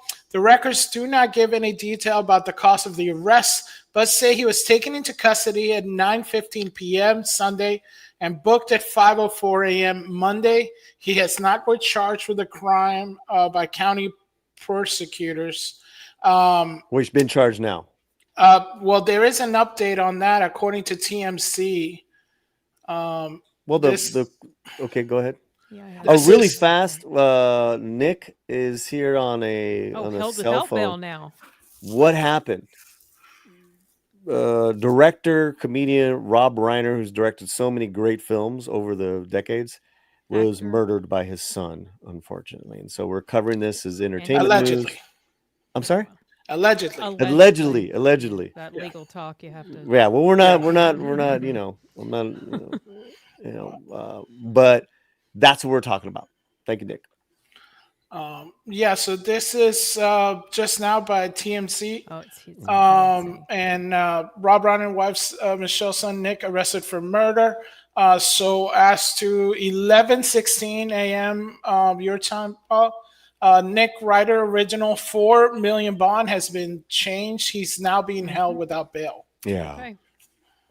I mean, that's smart. You can't have this Yeah, guy I'm on glad the he street should not be out. He should not be out. because, $4 million bond is nothing to these people. Exactly. You That's what I was thinking earlier. and, clearly they probably did some sort of assessment of his, what do you call it? Mental acuity. Or, Thank you. Yes. Yeah. Okay. Great. Thank you for that update. Yeah. So that's the latest with his situation.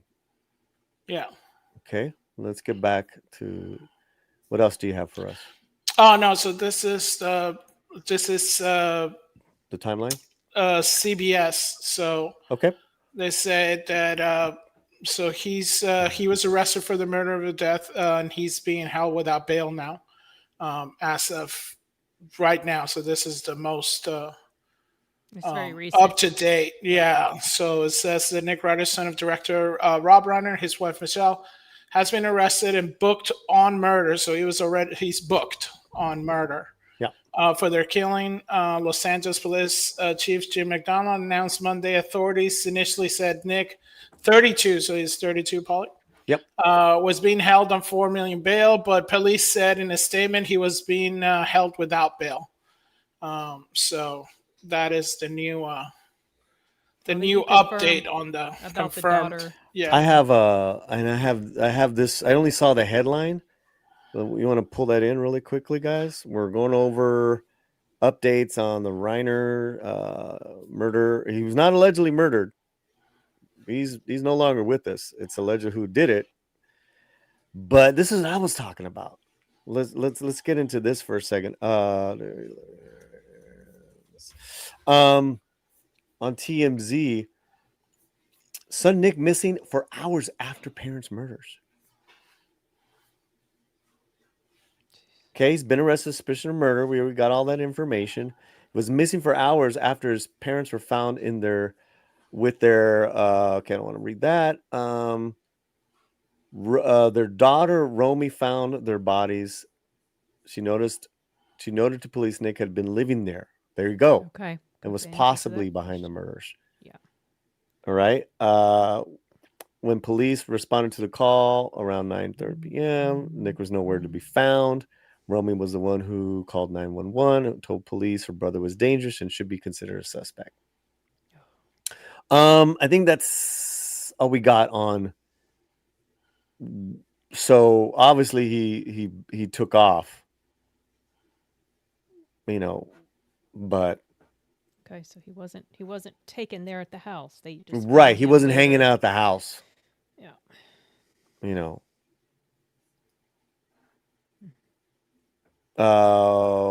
What else do we got, Fletch? As far as so that's like the most current thing I think I current. have so far, that that they don't really have anything else. Everything seems to be regurgitating the same thing. Right. Some of his movies. Yeah. So So yeah, we so I know. guess Mm-hmm. so I guess what the Times is saying, that he, I guess, has been homeless. He has a So history of being homeless. Yeah. So this is the Times. This was the most current, up to date thing the Times just posted. So they said Nick Reiner has spoken. Are you bringing this up? Can I bring this in? You see it?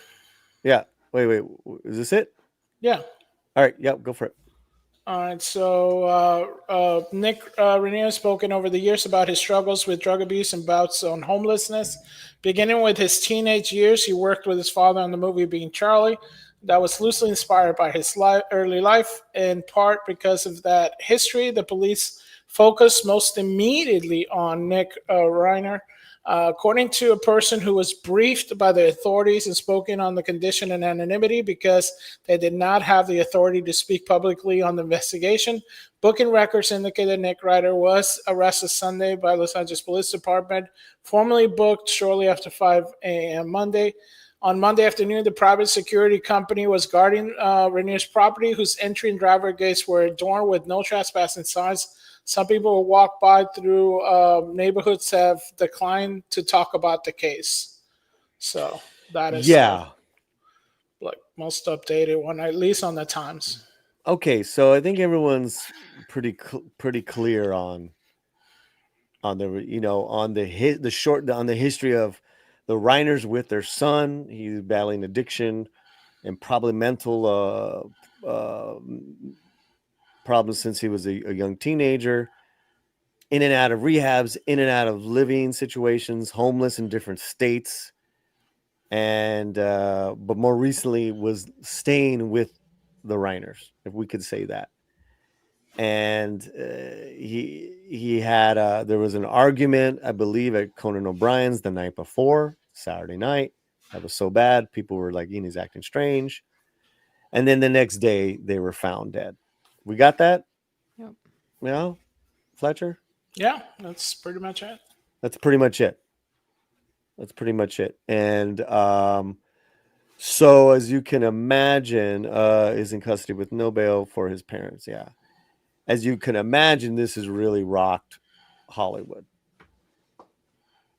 There's been an outpour of condolences. I want to bring this up now so we can kind of move through this. Let me get rid of the stop screen. And remember some of his movies. I don't know. Did you have a favorite movie of his? There's so many. Sin. Probably. There are some that I watched that I had no idea it was him. It took a long time before I even realized he was a director. But probably my favorite out of the ones that are coming to my mind, unless I'm reminded of something, is Misery. Oh, wow. Yeah. Really like that movie. Yeah. Yeah, totally. Fletcher? Yeah, I mean, I guess I don't remember money. I know. I think what was it? Was it A Few Good Men that he did? Yeah, He did that too. Mm-hmm. that was a good one. Yeah. Yep. Yeah.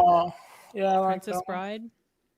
Yeah. But you know what? Before we get into these, into how Hollywood went from Spike Lee to so many people, what are people saying in our chat? Okay. So we have Red French Moon, member of the channel, saying a terrible tragedy. Mm-hmm.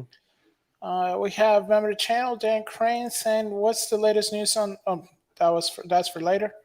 Solomon Thornton says, "Before I got into film, remember Rob Reiner's would." I think we read that one already. Mm-hmm. Princess Bride, Spinal Tap, then Harry Met Sally, and much more. Red French Moon on his favorite Reiner films. We have Rachel Bringer says, I lost a younger brother to carbon monoxide poisoning. Yeah. So it's kind of, we were hoping that that's what it was. Something like that, right? Everybody. Or yeah, something gentle. Something where they just something didn't gentle like the feel Gene Hackman anything. thing or something. Yeah, like say, yeah. Well, but mean, even the Gene Hackman thing, poor guy. that he was probably pretty rough. didn't know what was happening, but because of his advanced state of Alzheimer's. But I'm sure he was very. You know what I mean. You know what I mean. Yeah, I know what I you mean, mean. this was yeah. a whoever did it. It was a violent act against them because clearly, the Reiners are pretty svelte older people, like with all, like they were doing a lot of stuff. Yeah. It's almost like a new OJ type of case in a sense, right? Like, extreme violence in the neighborhood. Yeah. I mean, Brentwood's a beautiful, beautiful place. Where was where did Phil Hartman's murder happen? Yeah, how about in the valley on the other side of the hill, Oh, okay. Studio City or something like that. Okay. Yeah, if I remember.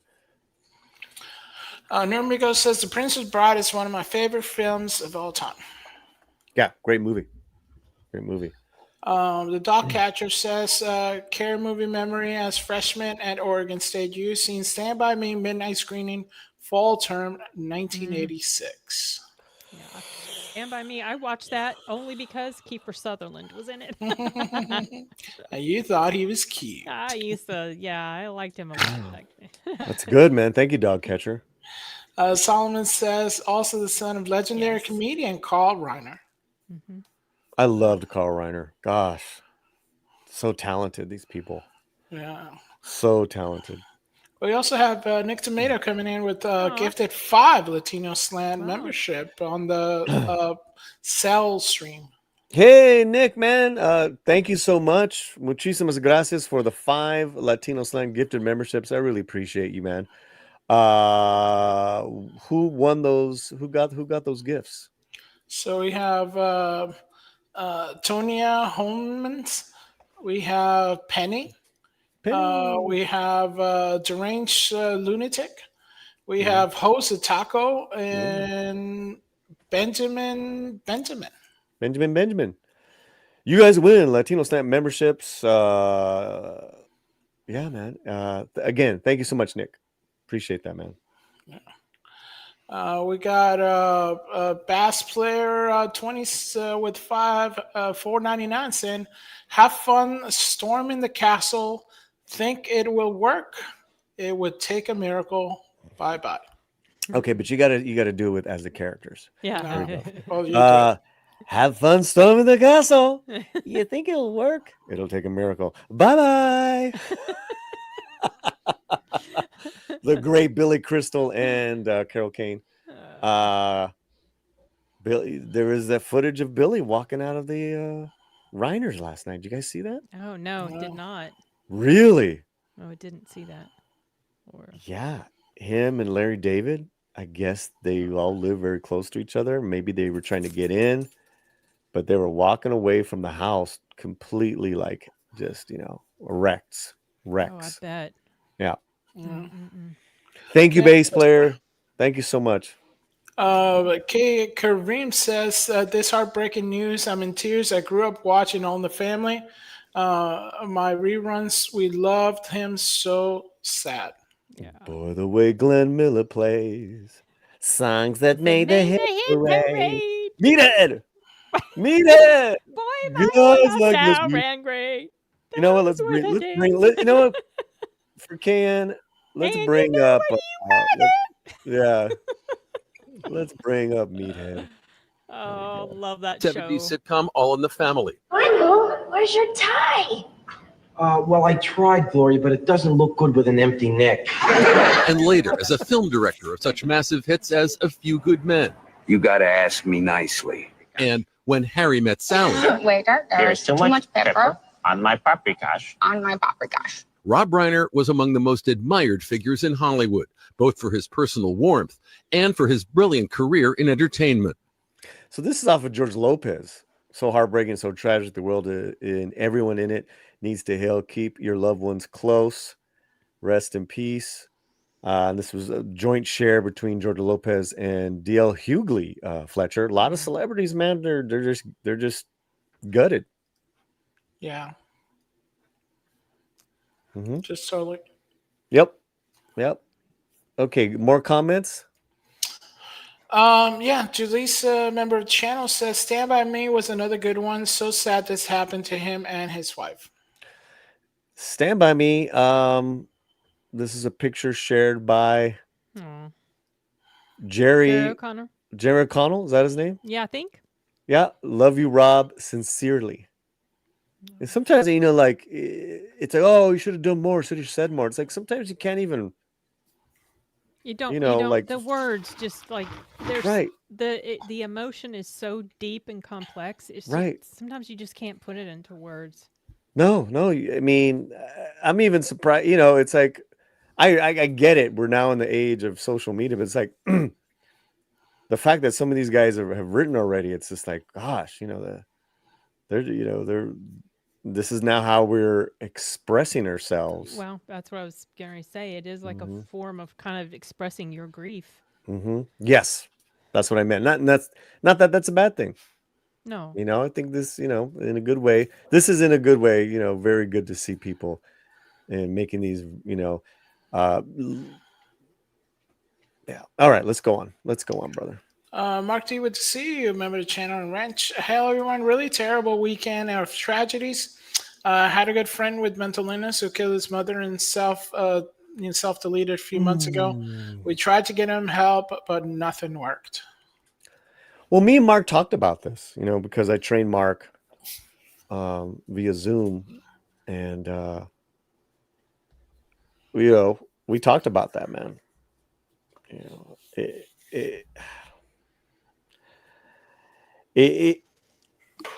Listen, it's very heavy, and it's beyond our I just think it's beyond our human comprehension sometimes. Well, I think the closest that it could be compared to is probably, how if you have a child and they have a terminal illness or they're suffering with a very scary ailment, and you can't fix it for them. You don't know what to do, and you're helpless and you're scared. It's so hard on family members and loved ones who are trying to help. Yep. Fletch. Varsman says, I love all in the family. All my family. Even the bad ones. Rob Reiner. Oh, wow. Oh, that was a quote from Rob. Gotcha. Soul Assassin comes in. Leave it or call the Brute Squad. I'm on the Brute Squad. You're on the Brute Squad. Classic. Thank you, Soul Assassin.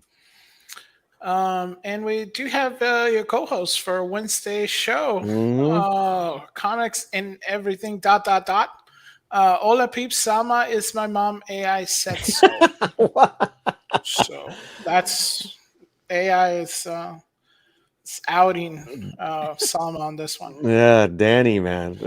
Guys, we have a fun new show on Wednesdays called Mid Roast with Danny from Comics and Everything. And we had a blast. So we'll be back with Danny this Wednesday, same time, 11 a.m. Pacific.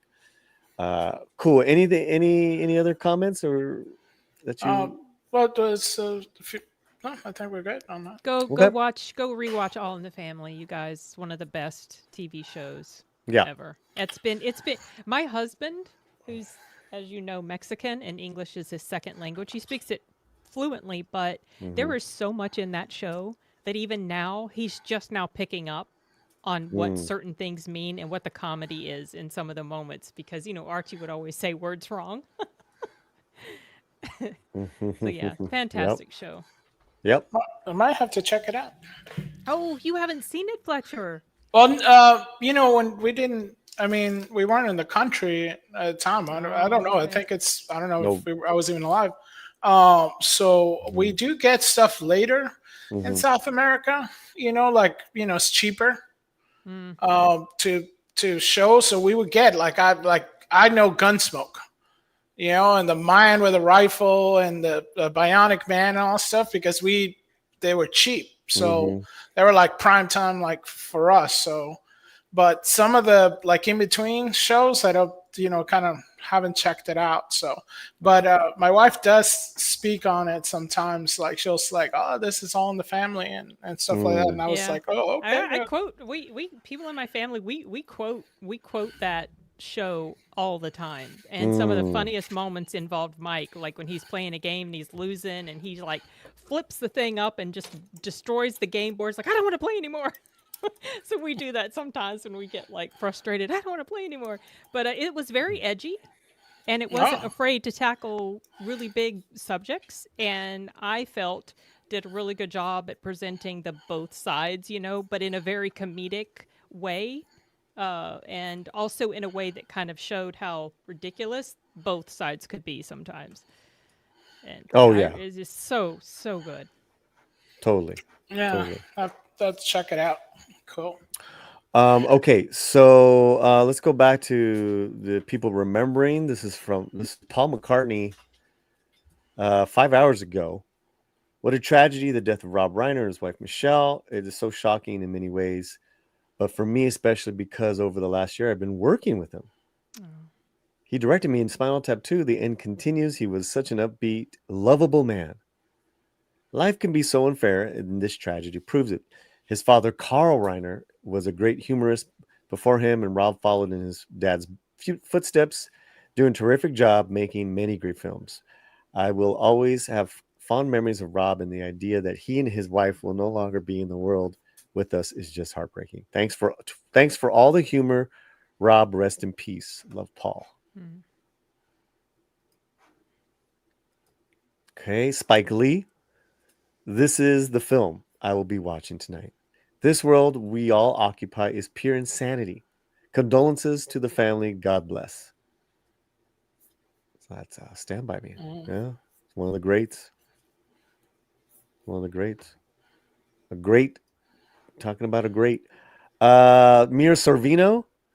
I'm in absolute shock. Rob Reiner was a legend and a kind, brilliant man, a wonderful actor to work opposite on in Hollywood, an iconic director. His wife, Michelle, was a lovely, generous person. I wish I had been able to get to know her better. The world has lost two tremendous humans. He was so funny and intelligent. We had a great time shooting what could have been awkward scenes, but with his wit and charm and warmth made all that go away. Talking with him on and off set was a joy. This doesn't seem possible. My deepest sorrow and condolences and prayers go out to the family. Yeah, people in shock. Anything else in the comments? So it's the before I play this? Richard Binger says the Jeffersons were a spin-off from All in the Family.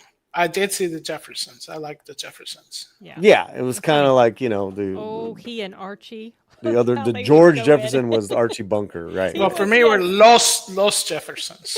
Los Jeffersons? Los Jeffersons. Even it's like Jimmy Walker, because he said dynamite, but it was Dinamita. Dinamita. That's funny, man. That's awesome. And they had the same voice as Fred Flintstone, so that threw you off. Yeah. Same voice actors. That's funny. There's over 76 of you guys combined watching us on X and on YouTube. Guys, get on over to our YouTube channel and make sure you are subscribed and commenting, saying hello, all that good stuff. Because our YouTube channel is where it's at, right, Fletcher? That's right. Of course.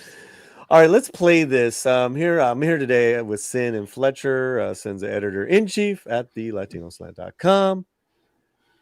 Fletcher's more than just what's Fletcher? Sin. What am I?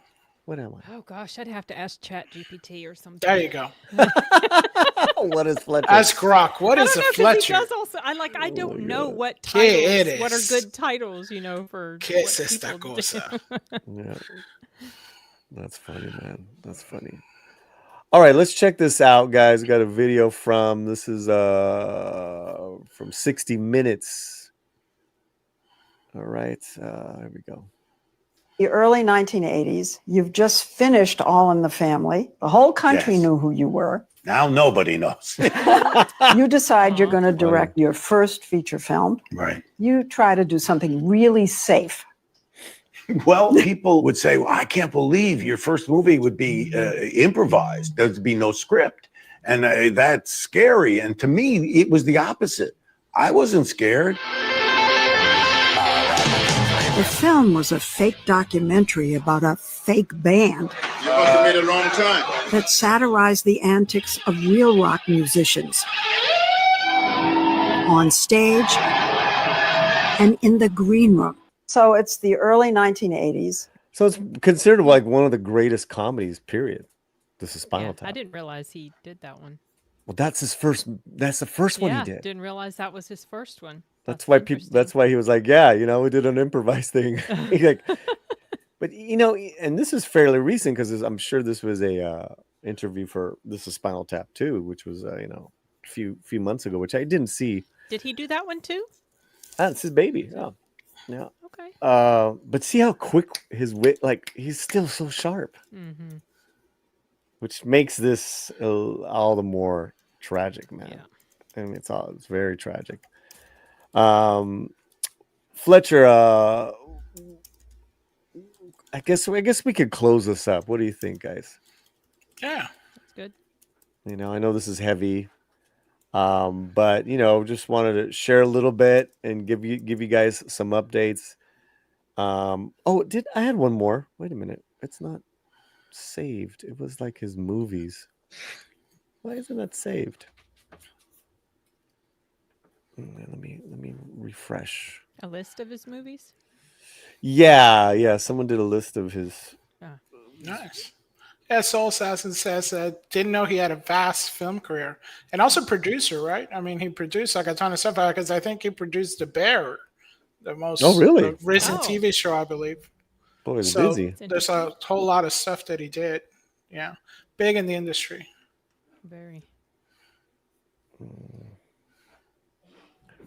Trying to find my playlist here.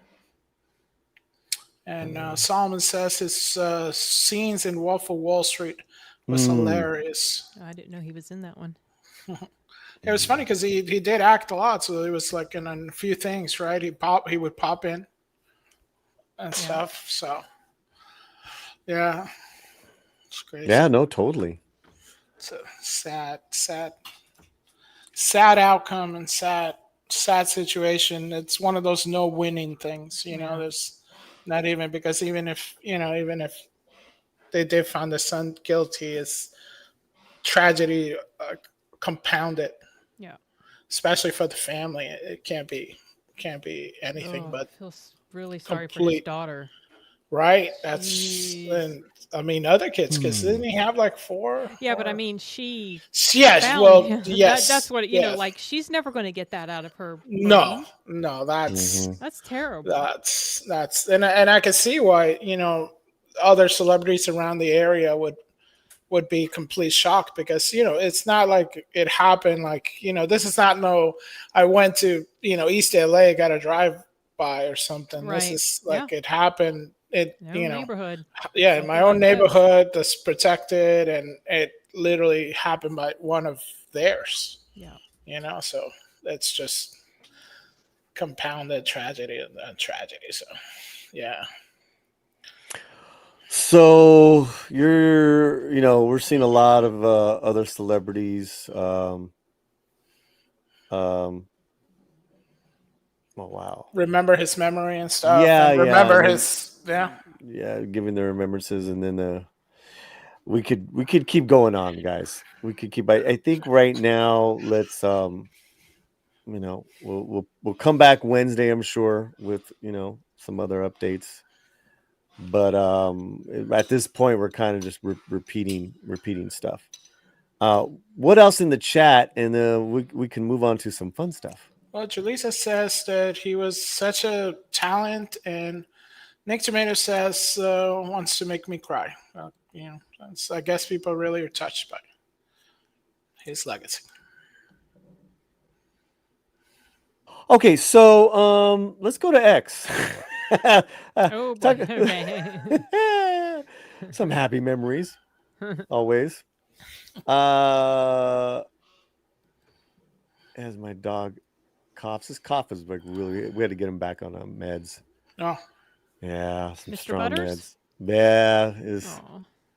his cough last week like started sounding really bad.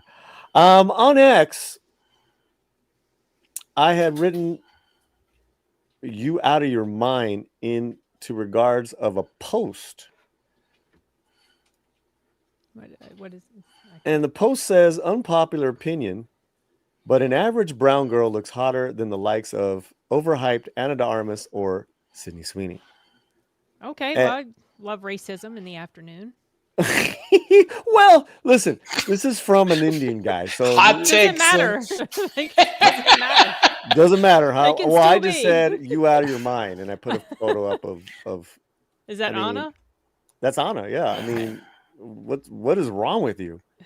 I mean, Well, it's all subjective, I guess. average brown girl. Okay, so he's saying that average this brown girl? this woman is average brown girl. Okay, Oh, I mean she's I think, pretty. I think she's very pretty, and very- I do find her more attractive than Ana de Armas. That's for sure. But that's your taste, right? Yes, completely. That's But to say that Ana de Armas is overhyped, an overhyped beauty, that's what I'm saying. You're out of your mind. Sin. I mean, I think, well, I'm a little biased in favor of Anna because I've known who she was for so long, since before she could even speak English. She's very photogenic. She's quite attractive. So, and yes, of course, yes, it's all subjective. We know that. But generalizations like that, the average brown girl is better. Get out of here with that nonsense. Think about how that would be received if someone flipped the races. I think that Sin would be should be sipping her giant, bigger than her head mug when she says, some slight racism in the morning, sip. So some people said I like her hair. Yes, that's what I'm looking at. LOL, boring. He's clearly damaged in the mental department. Don't argue. You won't win with a donkey. And some other bad words. I'm not going to bring that up. What's all right? So people on X. But hey, it's getting around. You out of your mind. I put that up. This was a little fun. Did I show this to you last week? Right? Someone posted Quentin Tarantino universe. This is a few days ago. Tell me someone in yellow more iconic than her. And I just took a second to think about it. Pikachu. And this is what I put. Awkward. Oh yeah. And got a lot of we're trying to up our game on X. So got a lot of support on this one. But there was some here justifying what? The original post? The original post, which I think was funny. Well, I'm trying to find some that are only really OG. Tarantino copied it. Seriously incredible. Agreed. You beat me to it.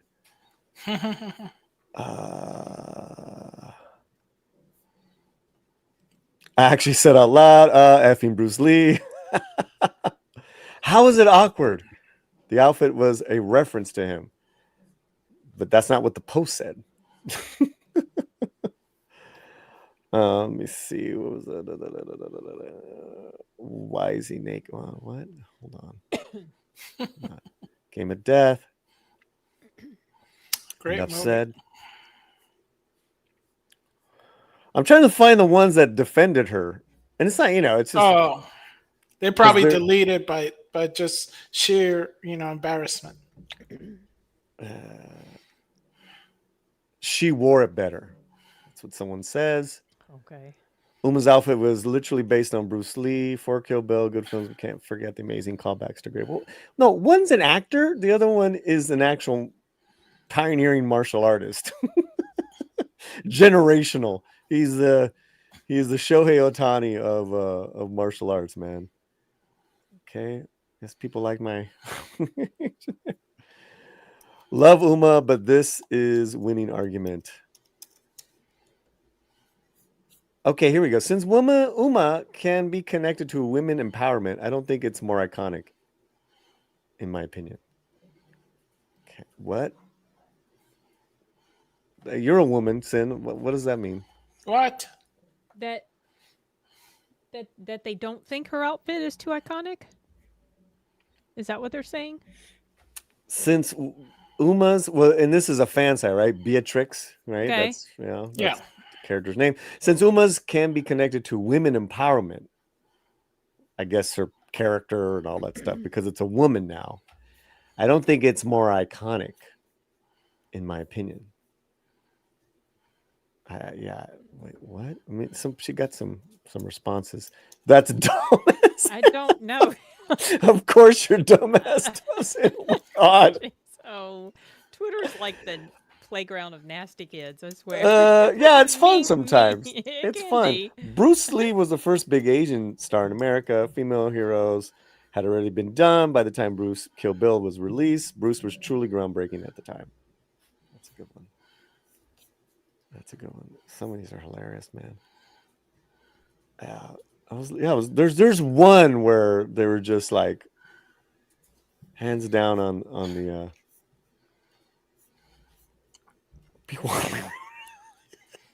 I love these comments, man.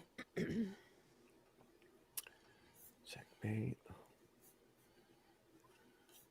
Bruce Lee was a loser. What? Come on, man. That's not what you're talking about. Maybe because he cheated on his wife. Is that where that comes from? Nobody cares about Bruce Lee, bro. He's a cuck. What? He is? Okay. What? How he came to Wow. that conclusion. Children Okay. would disagree. All right. Well, you guys get the idea there. Just having some fun with that comment. I wish I could find that one. There's one that was just so hilarious. You have to screenshot before they delete it. Is that what it is? Yes. Okay. Because most of the time, if people give ratio, they usually delete it. Oh. So then you can bring it back up to them and laugh at them. Gotcha. There was a hot take by Mario Newfall on Animal Planet. The new Animal Farm.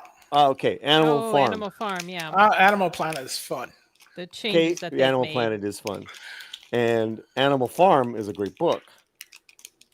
But I guess there were some changes. Uh-huh. I didn't see the I don't want to see the trailer. I really don't. I'm not, But Mario goes off on this, and he's talking about Hollywood takes Orwell's anti-communist masterpiece, makes it anti-capitalist and woke instead. Hollywood just inverted the message, et cetera, et cetera. Did you guys see this trailer? I did Yes. not because I have no interest in it, but I have heard all about what has been done. And Okay. of course, it sounds very typical for Hollywood. Okay. Fletcher. Yeah, I saw it. It's, I heard about this movie, and when I heard who was involved with the movie, which is all the, who's who of people who, take things that you like and kind of destroy them. So as soon as I heard all that, then I was like, oh, this is going to be really bad. And then when I heard that Angel Studios was going to be, shopping it. Yeah, they're going to be distributing it. I was like, this is it's funny because I actually, as soon as I found out, I put a tweet saying that this is, why you still have to vet stuff, even if it comes from Angel, because you don't even know what what they actually could be doing, since they actually don't really make anything. A lot of people think they're like the studio and stuff because they said Angel Studios. And you're like, oh, of course they're making all the stuff, and it's like, no, they just buy stuff and then shop it around. So I was like, you can't just say, oh, Angel, everything has to be good for the family. Right. And to add to that, what I said here in my response, editorial note, Angel Studios instead of Hollywood, because you got to lay it at the feet of Angel Studios. If you're saying that this is woke and there's all these problems, this is the Angel Studios are the ones that are distributing it. They're outside of Hollywood that is found the distribution, knows how to get a movie out. So it's like you got to put it at Angel Studios' feet as well, because at the end of the day, whether they made the movie or not, which they didn't, right? They greenlit for this distribution, bro. Oh, really? Yeah, that's for sure. So I was just being cheeky. Angel Studios would never. Oh my God. You should tell Mario is wrong pretty much immediately. They are distributing to make it, however, still on. Yeah, that's all. It's just, it is what it is. But, you're going after woke this, woke that. Hey, put it also on. They're partly, if this is a blame thing, which, I don't, I shouldn't even say that because I haven't seen it yet, right? Put it on Angel Studios feed as well. I think that's it on Instagram. Excuse me. What am I on? Twitter? X. I refuse to call it X. I'm going to dead name the hell out of that site. No, Twitter. you can't, Sin. You know why? Why? Because that's going to give it to you. It's going to give it to you. It's going to give it to you. It's going to give it to you. It's Wow. one. MSU. All right. I've been waiting for that. Let's waiting get on for out that. of here, man. Finally. Gosh, Yes. how long have you Yes. been waiting to say that, dude? No, it's any time. I get my wife all the time on this one. My wife and my sister, they get on this one, and I'm like, yes, I can sit on that one. Ooh, that's what I'm talking about. In your face, Sin. In your face. In your face. In your face. Well, I'm glad you got some joy out of that. Thank you. Don't hit me with your mug, though. Merry Christmas. Yeah, see? Double X chop. Wow. Oh my God. See? TMX. TMX. Wow. Oh, X. I love you. ended I on the love high you, note. Sin. I love you too, Fletcher. Amazing. 86 of you guys combined. Can you make sure if you're watching this on X is going to give it to you. Follow our account on X, right, Fletch? Yes, definitely. Follow my account. I'm getting more cheeky on there, trying to raise our profile on X, but also to subscribe on our YouTube channel. Okay, what do we have here in the likey? Start a comment so we can get on out of here. Fletch having a good time. No, because Wax Winter, he got me. It's like, it's not DMX is not Christian music, but he did. He gave his life to God, and his rendition of little Rudolph the Red-Nosed Reindeer is still epic. I'm just saying. Just there's always hope. There's always hope. Rough Riders. That's all I say. Regulate. Yeah, and that's a different one. Oh, okay, whatever. That's Warren G. Regulators, mount up. Nick Tomato, member of the channel, just became a member of the channel. Thank you so much, Nick Tomato. We really appreciate it. We also Nick. want. I'm sorry, go ahead. It's okay. Go. Hey, Nick, you say tomato, I say tomato. Nick, tomato. Let's call the whole thing off. Let's all become members. Let's all become members. There you go. We really appreciate you guys becoming a member. You can become a member for as little as $2.99, less than a cup of coffee, and definitely less than whatever else Sin's got in her mug that's giant. So just water. It's water, so no, it wouldn't be less than that. Sure. But thanks so much. I'm a member for as little as $2.99. Being a member does help out the channel because it's constantly there. So if y'all consider it, if you already are a member, please consider gifting membership. Yeah. So and no thong pictures. Not yet. What? I mean, well, for the right price. So not here. Maybe I need to make some Only. Only There was a resolution. Maybe open up an OnlyFans page for next there you year. go. Make some real money. There you go. Thank you, Cavatino. Thank you, Great. Nick Tomato. Tomato. Okay, what else? We have Dan Crane, member of the channel, says, "What's the latest news on popcorn buckets for the upcoming movies and Avatar?" Oh, I don't know. That's a Fletcher question.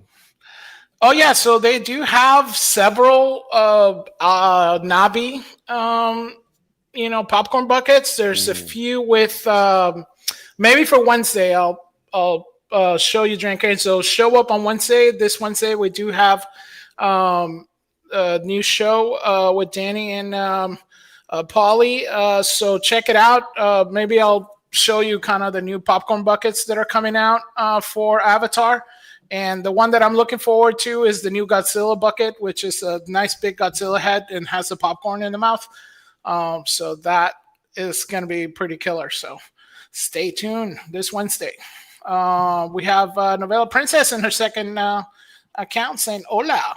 Yay. Hola. So we got Salma saying that must have really hurt that guy's feelings to post that. Show us on X where Ana de Armas has hurt you. Didn't he mention Sydney? No. He mentioned Sydney, Or was but it just- probably didn't stand up for Sydney. Well, I mean, you got an argument with Sydney Sweeney. I'm just saying. See, she's sweetheart. She's whatever. But if we're going on like beauty, to me, Ana de Armas is a beautiful woman. And Ana de Armas must have been really hurt that guy's feelings to post. yeah. Ana just like said something mean about an Indian Obviously. guy. Yeah. How dare you, Parjit? Dog Catcher, what did that old commercial copy? Don't hate me because I'm beautiful. That's what I'm trying to tell you, man. No. Don't hate us because we're beautiful. That's it. Thank you, Dog Catcher. Salma Thornton says this Twitter, don't take anything seriously on that app, but beauty is on the eye of the beholder. I find both of them very attractive. Well, and that's a correct answer. That's all I meant was that it's a stupid argument. It's like, it's like only brown Indian women are the most, because shut up. Beautiful women all over the world. That's what I was like. But then it's like, you out your mind. You out your mind. Oh, we have a request. Oh, do you have a request? I didn't see No. Sagalicious 6 is in the chat. Where's she? End of the channel. I want your feet pics, Paulie. Oh my gosh. Nope. Are we sure this isn't Quentin Tarantino we're talking to? Yeah, did Tarantino hack 6's let me no, this is an ongoing thing. Let me just say this. 6, I have, according to Romy, I have amazing hands and pretty nice feet. Sagalicious. Am I saying that right? Looks like it. That's how I'd want to pronounce it. Yeah. You like the way I pronounce it? Sagalicious, yeah. Sagalicious. Anyways, all right. Thank you, 6. Good having you here. It's good to see 6 back around. I'm sure you've been around, but maybe with your schedule of work that you're not able to get around here. I trust her 100%. What? 1,010%. 1,000%. Yeah. Paulie the hand model. There you go. Yeah, man. I've learned some things from he was Romy. in Zoolander too. Well, Romy's got to do, when she does the auditions, they always make her do a thing called what do you call it? God. Hi, I'm Romy, and this is my Intro. Yeah, I forgot what they're called. and she's got to like they'll like say where you live, show us your hands, show us your profile, all that stuff. Oh, It's got nothing to do with the audition. Yeah. Okay. Yeah. I think it's sagacious. Sagacious. There's an no L in there. No, she says there's no L. Why am I wait? Oh, there's no. Oh, the I looks like an L. Oh, wait. And then it's sagalicious. The way she Saga. wrote sagalicious, but Oh, sagacious. oh. Sagacious. There's no L in it. Yeah. Yeah, it's no L. Yep. So what does sagacious mean? Look, See? I'm gonna look it up. Thank you. Sagay, and then I'm gonna look up sagalicious. Well, I think that's a made up. But that's probably a song by the Black Eyed Peas. By X. Sagacious definition. Having or showing keen mental discernment and showing in good judgment, shrewd. Ooh. There you go. That's definitely 6. Yeah. But what is sagalicious? That means Sounds it's like extra sagey. Completely made up. Sagalicious meaning. Isn't standard English word, but it's a blend of sagacious, wise, insightful, showing good judgment, and the common suffix licious, implying deliciousness or appeal. So it means wonderfully wise, impressively smart, or deliciously insightful. Ooh. 6, according to me, you're deliciously insightful. There you go. There you go. All right, we just made it a little sexy. That's all we did. Ain't nothing wrong with that. She's saying she has paid money for me to take off my shirt in the past. There you go. There's nothing wrong with calling her sagalicious. There you go. Yeah. You don't sound healthy. What does that mean? I don't sound healthy. I might have a little allergy right now. Oh, there you go. Yes. So what is the Salma Hayek Babe of the Year thing? Oh yeah, let's bring that up. That's right. You're like hitting all the topics that I had posted. Okay, so Johnny Lawrence is an actual X account. It's not Johnny Lawrence, right? It's not, but for whatever reason. It's like a parody account. Right. They own the name. It's been around. Oh, that's smart. It's a fan account parody. He's been around since Cobra Kai the last few years. You know, he's got a lot of followers that we know. So he's been doing the Battle of the Babes. Right? This is funny here. Your sensei's a real American. Stay badass. He's been doing the Battle of the Babes. And it started, I believe, with 64. Let me see. Let me just go back to this. The final 4 is set. It's been quite a journey. Salma Hayek, Tiffani Thiessen, Sydney Sweeney, and Jennifer Connelly. Leave a comment who got cheated out of advancing or who would have been. So what he's done over the last several weeks, he'll take 2 of them and you vote. Oh, okay. And the winner advances. That's just it. Okay. So I just wrote, of course, I voted for Salma. But, here's my argument. Okay, so here's the final 4. Salma Hayek. Can you guys see this? Okay, yeah. Mm-hmm. Tiffani Thiessen. Oh, yeah. Mm-hmm. Okay.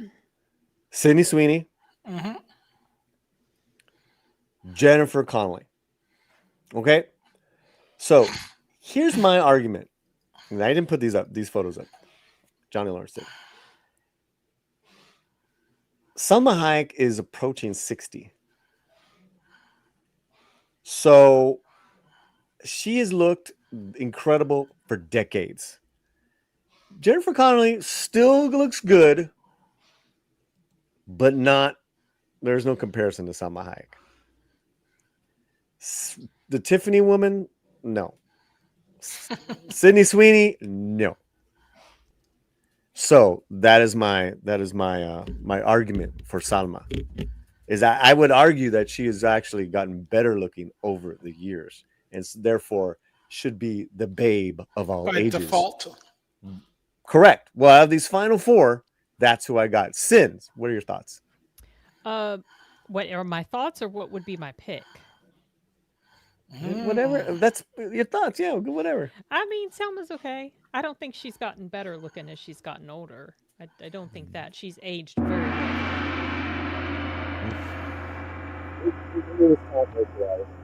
That's thank you so much, guys, for joining us on the channel. That was Sin, ladies and gentlemen. I mean, you come on to the Latino Slant and you diss Salma Hayek? We were just talking about how beauty is subjective.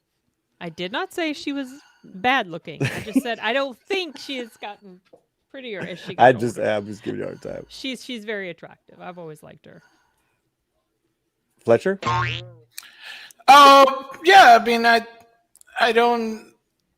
think it's an unusual thing. I mean, I would have definitely had somebody like Monica Bellucci or something like that on on the list, but No, I but guess they this is did. the list that they got right. That's what I'm saying. It got down to these ladies. They're all beautiful in my book. They're very They're all attractive beautiful. women. Yes. I mean, I would hope that they would have put some more, less risque pictures of them, but it's one of those things that who won anyway. I think okay, so let's go back to his Voting's page. done. Okay, let's go back to his page. Except in Arizona, son. Right. Because he's already off to Rambo. Look, he's off to Rambo and Terminator. Yeah, it's done. That's not even close. Whoa! Now you're getting thin. That's not even now close. you got into it. Okay, we know what the winner is there automatically. we know that one. He said yesterday, welcome. Battle of the Babes, 64 women now down to the final 4, going for the top spot of all time. The dojo decides the winner. I expect you to share these and comment, spar with those who disagree, and have fun with it. So Connelly versus Sweeney. So I think ultimately he's probably going to pick Sweeney or Connelly. Well, the people are picking, right? No, Right? he says the dojo decides. And who's the dojo? Isn't it Vance? That's Okay, what well- that's the way I would take it. Yeah, right. Oh wait, we get to vote. Who wins? Okay, so Well- the Latino Slant gets to vote now, guys. There you go. Oh, there's only 2 left. Live. What I'm thinking is that he's doing the final 4 2 against 2, and then it'll be the final I 2. see. I'm going with Jennifer Connelly. I think we should vote for Jennifer Connelly. Who's the other one? Sydney? Sydney Sweeney. Sweeney. I like Sydney, but I've always really liked Jennifer. And Jennifer is someone who I think has gotten better looking with age, kind of like Johnny Depp. So right now the poll is Jennifer Connelly is at 51.2%. Sydney Sweeney is at 48.8%. Yeah. And they are because I don't know, you have the thing where you're kind of far away so nobody can see it. Okay. So Here, I can make it bigger here. there you go, or share mine. No, then I can't control it. Okay, well, then make it bigger. Yeah. Yes, sir. Jeez, this guy. Well, you want people to see it. It's bigger now. There you go. Okay, so it's so out of 1,126 votes and 23 hours left, it looks like Jennifer Connelly is leading by 51.2%. I mean, that's like neck and neck, man. Yeah. Look, it's not gonna say it. Right? Don't say it. Yeah, I'm not gonna say it. Yeah. Don't say it. But so now I'm looking at his page. I don't see that he did Salma versus Tiffani yet. That's what I'm trying to tell you. Oh, okay. Right? Mm-hmm. I'm scrolling down. Let me look again. Should go back and vote on the Terminator there. We will. Hold on. That's the most important. That's all that matters to you. There. Yeah. Okay, so it looks like from these 4, he started first with Connelly versus Sweeney, and then Salma's going to be next. All right, and then it'll be so. Yeah, this should be interesting. All right. So let's follow the Latino Slant for more. Yes, for more important updates. Okay, now Welcome to the Fight Club. Decide who wins the comments and the poll inside. We're in the final four, and the showdown is epic proportions. John Rambo versus the Terminator. What? Easy one. Easy one. Who you I got? don't even have to think about that one at all. Mm-hmm. It's always going to be the Terminator. Always. Always. Really? Yes, always. But this one's got only 670 so 676 votes, 23 hours left. The winning one so far is the Terminator with 54.9% votes. And well deserved. Rambo's got 45.1. So. All right. So for Sin, we're going to vote for Terminator. Here we go. 54.9. There you go. One of the best movies ever. Thank you very much. There you go. Yes, that movie inspired me a lot too. That movie actually changed my life. Sorry, saw something in the comments. Don't be sorry. Be sorry about how giant that mug is. I think I need a bigger one. Just like, we're going to need a bigger mug. We're going to need a bigger mug. Is that even possible? Oh, I got one more Babe update. You guys want a Babe update?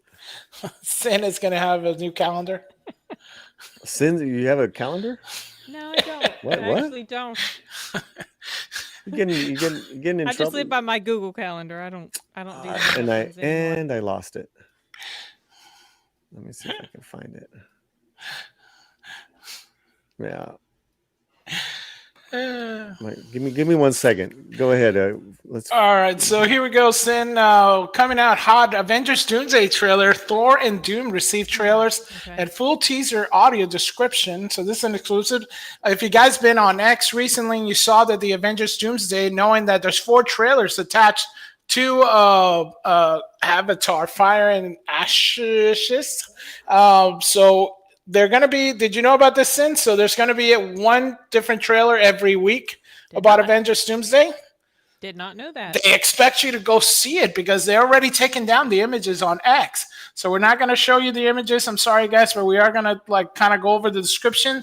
This was the most recent one that I saw that had some of the descriptions. So just so you know. So with the release of Avatar: Fire and Ash only a few days away, and the release of the film making this beginning of the marketing rollout for the Avengers Doomsday, fans can finally start getting excited about the first Avengers films in over 6 years. So we at Feature Films have first give access to what has been described as likely real, but not confirmed. So rumors regarding the upcoming release of the 4 Avengers Doomsday teaser trailers. So the first trailer is going to be Steve Rogers. And I did see this trailer before they took it down, Sen. Okay, I heard that Steve was in the trailers. Okay. Yeah, and I got the pictures, but we can't use them. Sorry, guys, because they are really getting heavy into this. So they're taking down everything. So I'm sorry I can't really show you the pictures of it. But in this first teaser trailer, we see a motorcycle.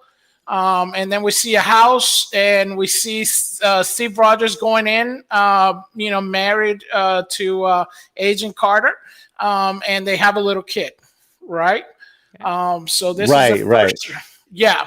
So this is the first trailer. The first trailer that's going to be attached, supposed to be, is showing Steve Rogers coming back as Captain America. And then just talked about, I did see the leaks on this one too. We see the second teaser trailer is going to be Thor. And what we see is the, crew cut Thor in full costume with a long kind of like a Viking cape. And it looks pretty awesome. Like, I got to say, Chris Hemsworth does have that awesome Thor look on that with big long cape on this one. So that one looks good. From what I've seen, like I said, we can't really show it to you. So the second trailer allegedly follows Thor as portrayed by Chris Hemsworth. Source wasn't exactly what happened in the second trailer, but we could only confirm that it would be Lex in line. On the theory side, the fact that Thor receives his own trailer likely suggests that he's got a big role in the film. And then the third trailer is going to be Victor Von Doom. The only thing I saw of this trailer that was out that got taken down so fast was kind of Robert Downey Jr. in like the green suit that we already kind of seen. But what they said they heard about the teaser trailer says, we heard the third teaser trailer will allegedly follow Victor Von Doom as portrayed by Robert Downey Jr. The reason this trailer would be released last is that Marvel Studio apparently wants audiences to wait and really build up excitement to see Robert Downey Jr.'s Doom again. Our sources isn't exactly sure what happened in this teaser, but could only confirm to be released as the last character focused on the trailer. So that is the live what we got on the Doomsday trailer fiasco. So I guess, all right. Let's get your thoughts there, Sin, on this. They're trying to roll this out. They're trying to create the excitement. Yep. A trailer a week in front of Fire and Ash. What are your thoughts? I mean, they're trying to create a feeling of FOMO. If you don't go see it, you're not going to be able to watch the trailers. So, yeah. I mean, it's an interesting strategy. I don't really know how much it's going to help overall in the end for this series of films. You're muted, Paul. Yeah, are you talking? No, I'm not talking. Oh, he's just so blown away by what I said. No, there's literally people that I'm trying to say hi to that are members of the channel, and I gotta say hi to them live. It's it's just a thing. It's a what do you call it? An I don't know. It's my goofball thinking. Okay, listen. Didn't Gary from Nerdrotic get the video? And he's like, I can't show it, but I'm gonna watch it. I have the video, but I can't show it. Right. And he was happy that Chris Evans, Steve Rogers is Captain America. Yeah, and I've heard people are bitching about that. Yeah. Because the white Captain America is back. Why does it gotta be all about race? I know, it's really stupid, but of course, they find always something. I mean, the only thing I'd say that's kind of weird that I feel bad for Anthony Mackie about is there's pretty much filming this like a year ago, so he's known about this Cap iteration for a while. It's like, man, poor guy can't get a break, Fletcher. Yeah, I mean, I don't think there's going to be a thing where they can't both coexist. I mean, they did, and even in the show, it had a little bit of flashback to it. So, I mean, even the Anthony Mackie led Captain America movie, we did see another reiteration of Captain America, with that was sadly not shown because they did show him in the costume for when we saw the shots of the movie earlier on. The first Captain America, the second would have been the second Captain America. So we didn't see him in costume, but we wanted more Isaiah Bradley to kind of show. So, I mean, there's already this show of it in the comics. We also had Bucky becoming Captain America. So I do think that it's not going to be an either or, and it's going to be just like a more of type of deal. I mean, even when we saw Captain America and Avengers, they did have the Wakanda shields, so it's not like he doesn't have other shields. And so it's not I don't think it's an either or. I think people are excited that it's going to be Captain America. What I know the big criticism is if it's going to be kind of like a bait and switch and be Hydra Captain America, which is an alternate reality kind of Captain America that was recently done in the comics that people hate, which is what if Captain America was secretly like a Yahtzee. So that's the one that hopefully is not it, but people are saying that might be it. Okay. Is your interest peaked, Fletcher?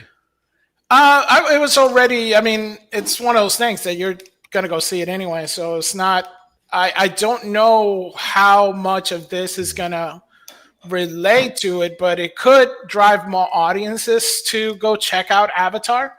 So I do think that, if people have it might stagger them to watch that. That's, I guess what I'm trying to say is that it might stagger them to see, because I know that fans of Avatar are going to see Avatar more than once, right?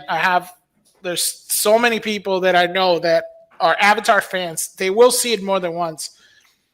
this might actually stagger that, because usually when people go see it more than once, they'll go see it like in the first 3 days, right? Or 4 days. I watched it. I'm going to watch it again. So this might be a smart play to get people staggered to watching Avatar. Like, oh, but wait till next week, right? Right? Wait till next week to check it out. And that kind of extend the run on Avatar, I think, in the IMAX theater. That's just That's your take. Yeah. my take, that I think they're doing this to keep that IMAX spot. So, Sin, the fact that Gary had some positive things to say, Fletcher's positive here. This could bring a breath of fresh air back into MCU. I mean, it's been terrible the last few years. It What are your has thoughts? been. I mean, just because I don't know, I don't hang my like or dislike on something based on what Gary or anybody else thinks. And I like Gary; he's fine. There's no complaint about him. But I've been pretty disillusioned with what Marvel has, or what Disney has done with the Marvel franchise. I'm gonna go see it. I don't have any automatic like I'm not gonna see it like I do with Avatar. But I'm not. It's not gonna make my list of most anticipated for the year. It's just it won't. Comic book movies don't do that for me anymore, really. Unfortunately. So. Okay. Well. I had no interest, Fletcher, and now I do. Now you do. I knew you were going to say that. I mean, Well, because I these are. hope it's fantastic. Because I hope I love it. I when it comes to stuff like this, I'm gonna listen to Gary, I'm gonna listen to Fletcher, and it's like, oh, okay, yeah, all right, I'll check it out. And then Haley Atwell's in it. Oh yeah, let's go. Okay, well, that's So and then I think the thing we want is we want it to go back to the glory days. Will it get there? The Russo brothers could, the ones that could deliver. Yeah, could be. Yeah. They did the right things by bringing those guys back, putting the band back together, so to speak. And then you put the band back together, and like Fletcher says, you can have the other guys there at the same time. This is huge. This is a huge undertaking these guys are doing. But let's get to your comments, and we're gonna get on out of here. We have 6 going. She looks amazing, but I'd rather have dinner with Jennifer Connelly. I like Jennifer. I've always liked her. You know what? So would Romy. Because Romy knows Connelly personally. And has run into Salma. Oh. And Connelly for the win. Okay. Spicy takes. Okay. It's facts, son. Facts. This is honestly, this is kind of a vibe that I could pick up on. So, yeah. Okay. Get it? Thank you, Sagacious. Caballero Montes says Salma is the GOAT. She's a GOAT, man, when it comes to, beauty and appeal and all that stuff on film. Really greatest of all time. Far as beauty, I didn't say actor. No, I'm talking even about beauty. Yeah, she's been gorgeous on film for decades. Oh yeah, Desperado, From Dusk Till Dawn, Frida, and then I never saw that movie. What's that? Never saw that movie. No interest. And then she's looked incredible in all her But greatest modeling of all time. People use the word goat so liberally these days. Everyone's the goat now. Well, Cavateño says Salma is the GOAT. I said she is one of them when it comes to beauty and looks on screen. I mean, you look at the pantheon, right, of beautiful women, from Garbo to Hayworth, Sophia Loren, Monica Bellucci. I mean, Monica's probably the top. I think Salma's probably top 20. All right, let's go on. This friggin' conversation. You started it. No, I know, but then you're like stopping me while I'm giving my opinion. Or you asked me. You did ask me. Cabrona. So friend and member of the channel. Friend Jennifer. and wrench. That's Wrench, that's yes. lo que dije. Oh, is that what you said? I yeah. can't hear you sometimes, man. That's just that's my ears, man. Sorry about that. For $9.99. Wow. Thank you so much. MCU. The MCU is so desperate for fans to love them again. Hence the 4 trailers. Yeah. Well, I mean, it could work. You know, here's my thing, Jen. If they truly are desperate and their backs are to the wall, that's when sometimes some of the best, wildest ideas come off. Creativity pops. They bring back the Russo brothers. They bring back their backs are against the wall. They're having all these terrible films one after another. Terrible PR, right or not. And then it's like, you know what? Russos. Let's get the original people back. You know, and maybe they're seeing some good footage. Hey, let's do 4 trailers. So I hear you, Jen, but sometimes when you're desperate, you're coming up with some really amazing creativity. Hey, it could backfire. You know, it could backfire. But look at I was reading up on the Demon Slayer creators. These guys' backs were against the wall, man. They'd never done anything like this. You know what? Our company is kind of like, getting lawsuit. Maybe we should just take a break. You know what? Let's do a movie. It hadn't been done before. People are liking our hero. Our hero hadn't been done before because the heroes at that time of anime, correct me if I'm wrong, were kind of like anti-heroes. But they weren't like the sweet nature of Kanjiro Fletcher. Well, I think they were mostly known for trying out more of the 3D animation style that wasn't popular. Oh, the animation was right, correct. You're right, doing it right. But the creative risks they took with Demon Slayer, the Mugen train was amazing. I'm just saying, Jen. This could be the right thing. I don't know what I'm saying, Fletcher.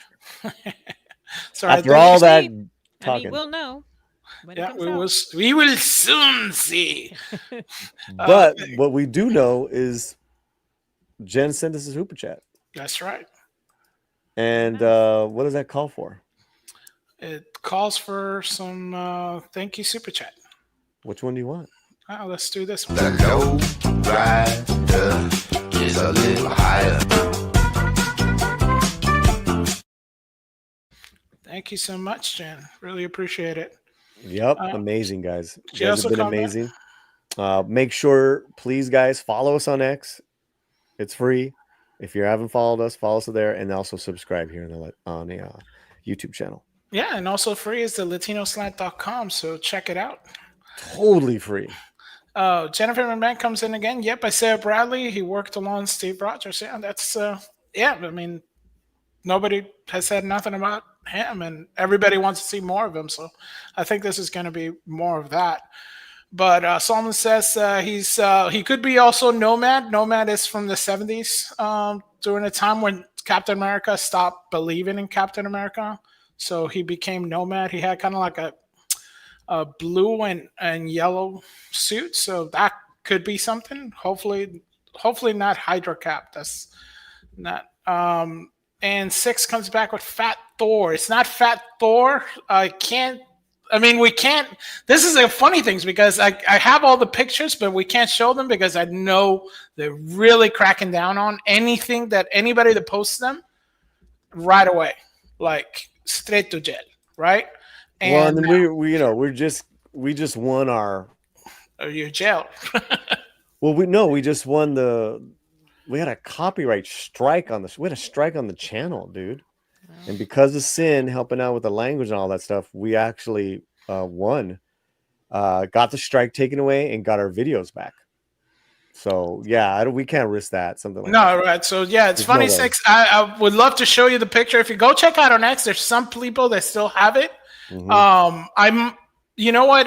I think I have your DM, so maybe I'll DM that to you so you can check it out. It's not Fat Thor. It's like bulky Thor. So No, I heard. Gary said he looked great. yeah, he looked great. It looked great. Yeah, and it had the cape. But Six comes back again for $5 Americano. Says, have any of you watched Pluribus? It's my favorite show on right now. No, I haven't seen it yet. I've been interested, but I haven't checked it out yet. Yeah. Fletcher? No, I haven't checked it out yet. I kind of waiting to hear about that if there's some salacious stuff in it or something. I was kind of told there wasn't. Yeah. So if it's too much salacious, sagaliciousness, then I'll probably skip it. But somebody told me no, and somebody said yes. So I'm kind of like waiting for the next no. So we've had a couple members say that they love it. They're really liking it. It's very different. Jim, what did Jim Watari tell me this morning? Because it kind of goes off and it's going off into another, but he's really enjoying it. Mark is really enjoying it. So it seems to be the show that a couple people in our circles have been watching. Yep. So Heard good things. Yeah, good hearing good things. I'm kind of interested, honestly. There's other shows that I'm trying to get through. And then, of course I'll do like, the couch potato thing. And I just watch Castaway. I just rewatch. We hadn't watched that in years. Castaway is an amazing film. That's the one with the volleyball? Yep. Wilson. Oh, okay. Oh, yeah. Tom Hanks went on a run from 1990 to 2000 where it's like Sleeps in Seattle, Philadelphia, Forrest Gump, Apollo 13, Saving Private Ryan. There's a couple others I'm missing. And then Castaway in 2000. I'm like, man. I like The Terminal. The Terminal was afterwards. The Terminal was not a big success as far as box office. Yeah. But it was a good film. But what's the other film I'm thinking of? Castaway, Forrest Gump. I'd have to look him up, but he had a great run. Anyways. Thank you so much, Six. Thank you so much, Six. Let's play her something. All right. What are we going to play? So let's go.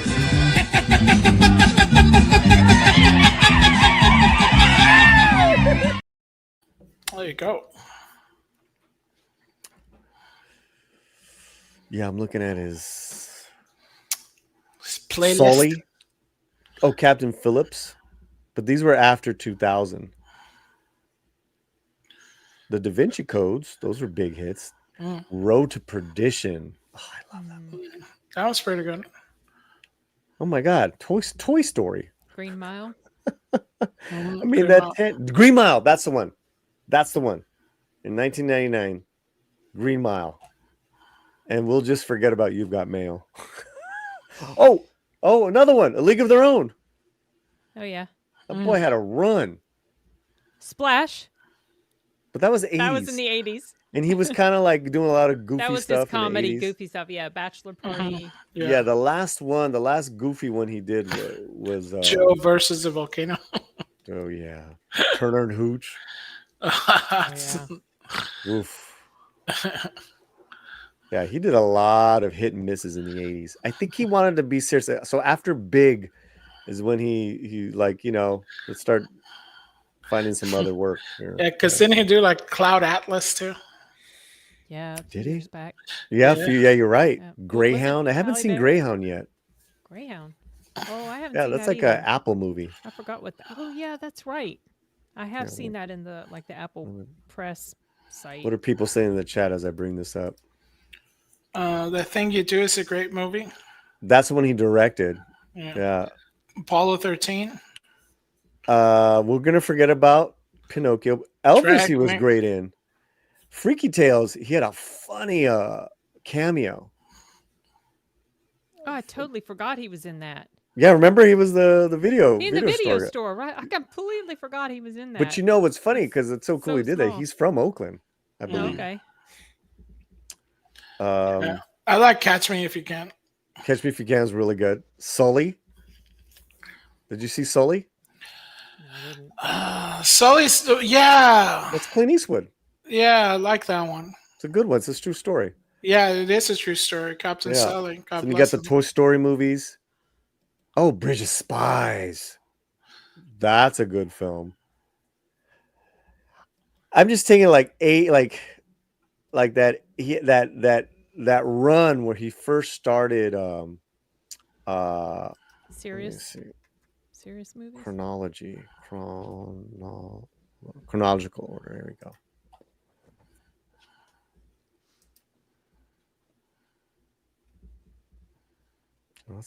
That's not. Maybe if you go to Wikipedia and you look at his filmography. Well, I just like the images here, but you get the idea. I was just thinking about he had a span when he first did Sleepless in Seattle, and then for like those 10 years, they were like number one movies, like huge. He was huge, man. Forrest Gump, Toy Story, Apollo 13, Saving Private Ryan. I mean, it's kind of unmatched if you think about it. Like those 10 years. You know, huge box office hits, some Academy Awards. Who's had that? Maybe Tom Cruise? Not many people. Not too Tom many. Cruise hasn't had. Has he had an Academy Award? No, Cruise? it's never won. He's been nominated. Yeah. Born on the 4th of July, Magnolia. Yeah. Forrest Gump. Philadelphia. See, That Thing You Do is a great movie. Okay, I really got 3 hours. All My right. bad. Yeah. My bad. Anything else, Fletch? Yeah, thank everybody for joining us, and let them know that you're coming back on Wednesday. Coming back on Wednesday That's him letting you know. with Mid Roast, episode 2, where we're gonna start our roast list. I want to do like a rapid fire roast list. So we're gonna have fun with that. Sin's Corner, what's going on? Just movie reviews on my channel. You don't need to make me big. Don't need to do that. Show your forward. What was my latest review? I released a review today for Department Q, which is a British series on Netflix, and I'm going to try to get my review for. That was a good one. I'm going to try to get my review for Song Song Blue out sometime soon. Ooh, Nice. nice. We also we gotta. I just want to make sure we're paying our condolences also to a couple other people that passed away. Tony Geary, Luke from Luke and Laura General Hospital. I grew up on that. Oh, I had not heard that. He passed away, I believe, this morning or even last night. I believe 78, 75. Abraham Quintanilla, the second, the father of Selena Gomez, passed away this weekend. Selena Quintanilla, sorry. Telling you, man. The original Selena. Selena. Anything for Selena. He passed away recently, a couple days ago. And then we talked about this last week. Raul Malo, the incredible singer of the Mavericks. I encourage you to check his music out. His one of the great rock and roll, just one of the great voices of music in the last 40 years. Raul Malo of the Mavericks passed away way too young at 60. And there was an opera singer that passed that had an unfortunate passing last week as well. Another situation. Another son. Similar. Another eerie. Yes. Did you hear about the? I'm sorry. And I apologize for not remembering his name right now. But all due respect, my respects to them. You were going to say something? Did you hear about the guy who played in The Mask as the villain? He died, and he was only 60. Oh my God, that's who I was forgetting. Peter Green. Yeah, I couldn't remember his name, but that guy. Yeah. Peter Green. I met Peter Green. I hung out with Peter Green in the 90s. Great I was a guy. little surprised to hear that. My husband loves his performance in The Mask. Yeah. He's good in Peter Green, rest in peace, Bina. It's a tough week. It was a tough week. If you're, as far as pop culture people, all that stuff. Yeah, heavy week. Very bad tragedy that happened in Australia. I just want to send my love and prayers to all those people affected. Absolutely senseless. All right. We'll be back live Wednesday. Fletcher, anything else, my friend? Yeah, don't forget to check out also this Friday, Fletcher's Fiesta. Is that what it's called? That's a working title. He's come up with a name. What? Since the Fletcher's start. Okay. Fiesta? That's a good one. Oh my God, I think I like that one.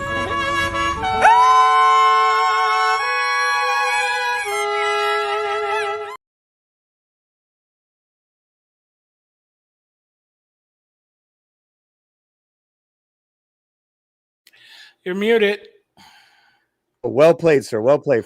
Fletcher's Fiesta this Friday debut show. What are we going to have on that show? Oh, we're gonna be talking some current stuff that is happening.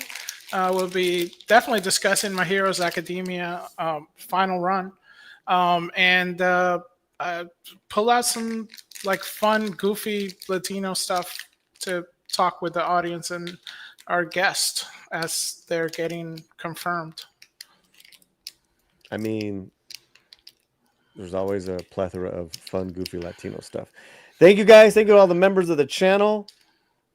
You guys are wonderful. Thank you, Nick Tomato, Sagacious, Julissa, Sander. Earlier, I saw Johnny Gonzalez. Mark D with the C. What's up, Mark? Good to see you, man. Trying to make sure Jennifer. Trying to make sure we shout out all our members. All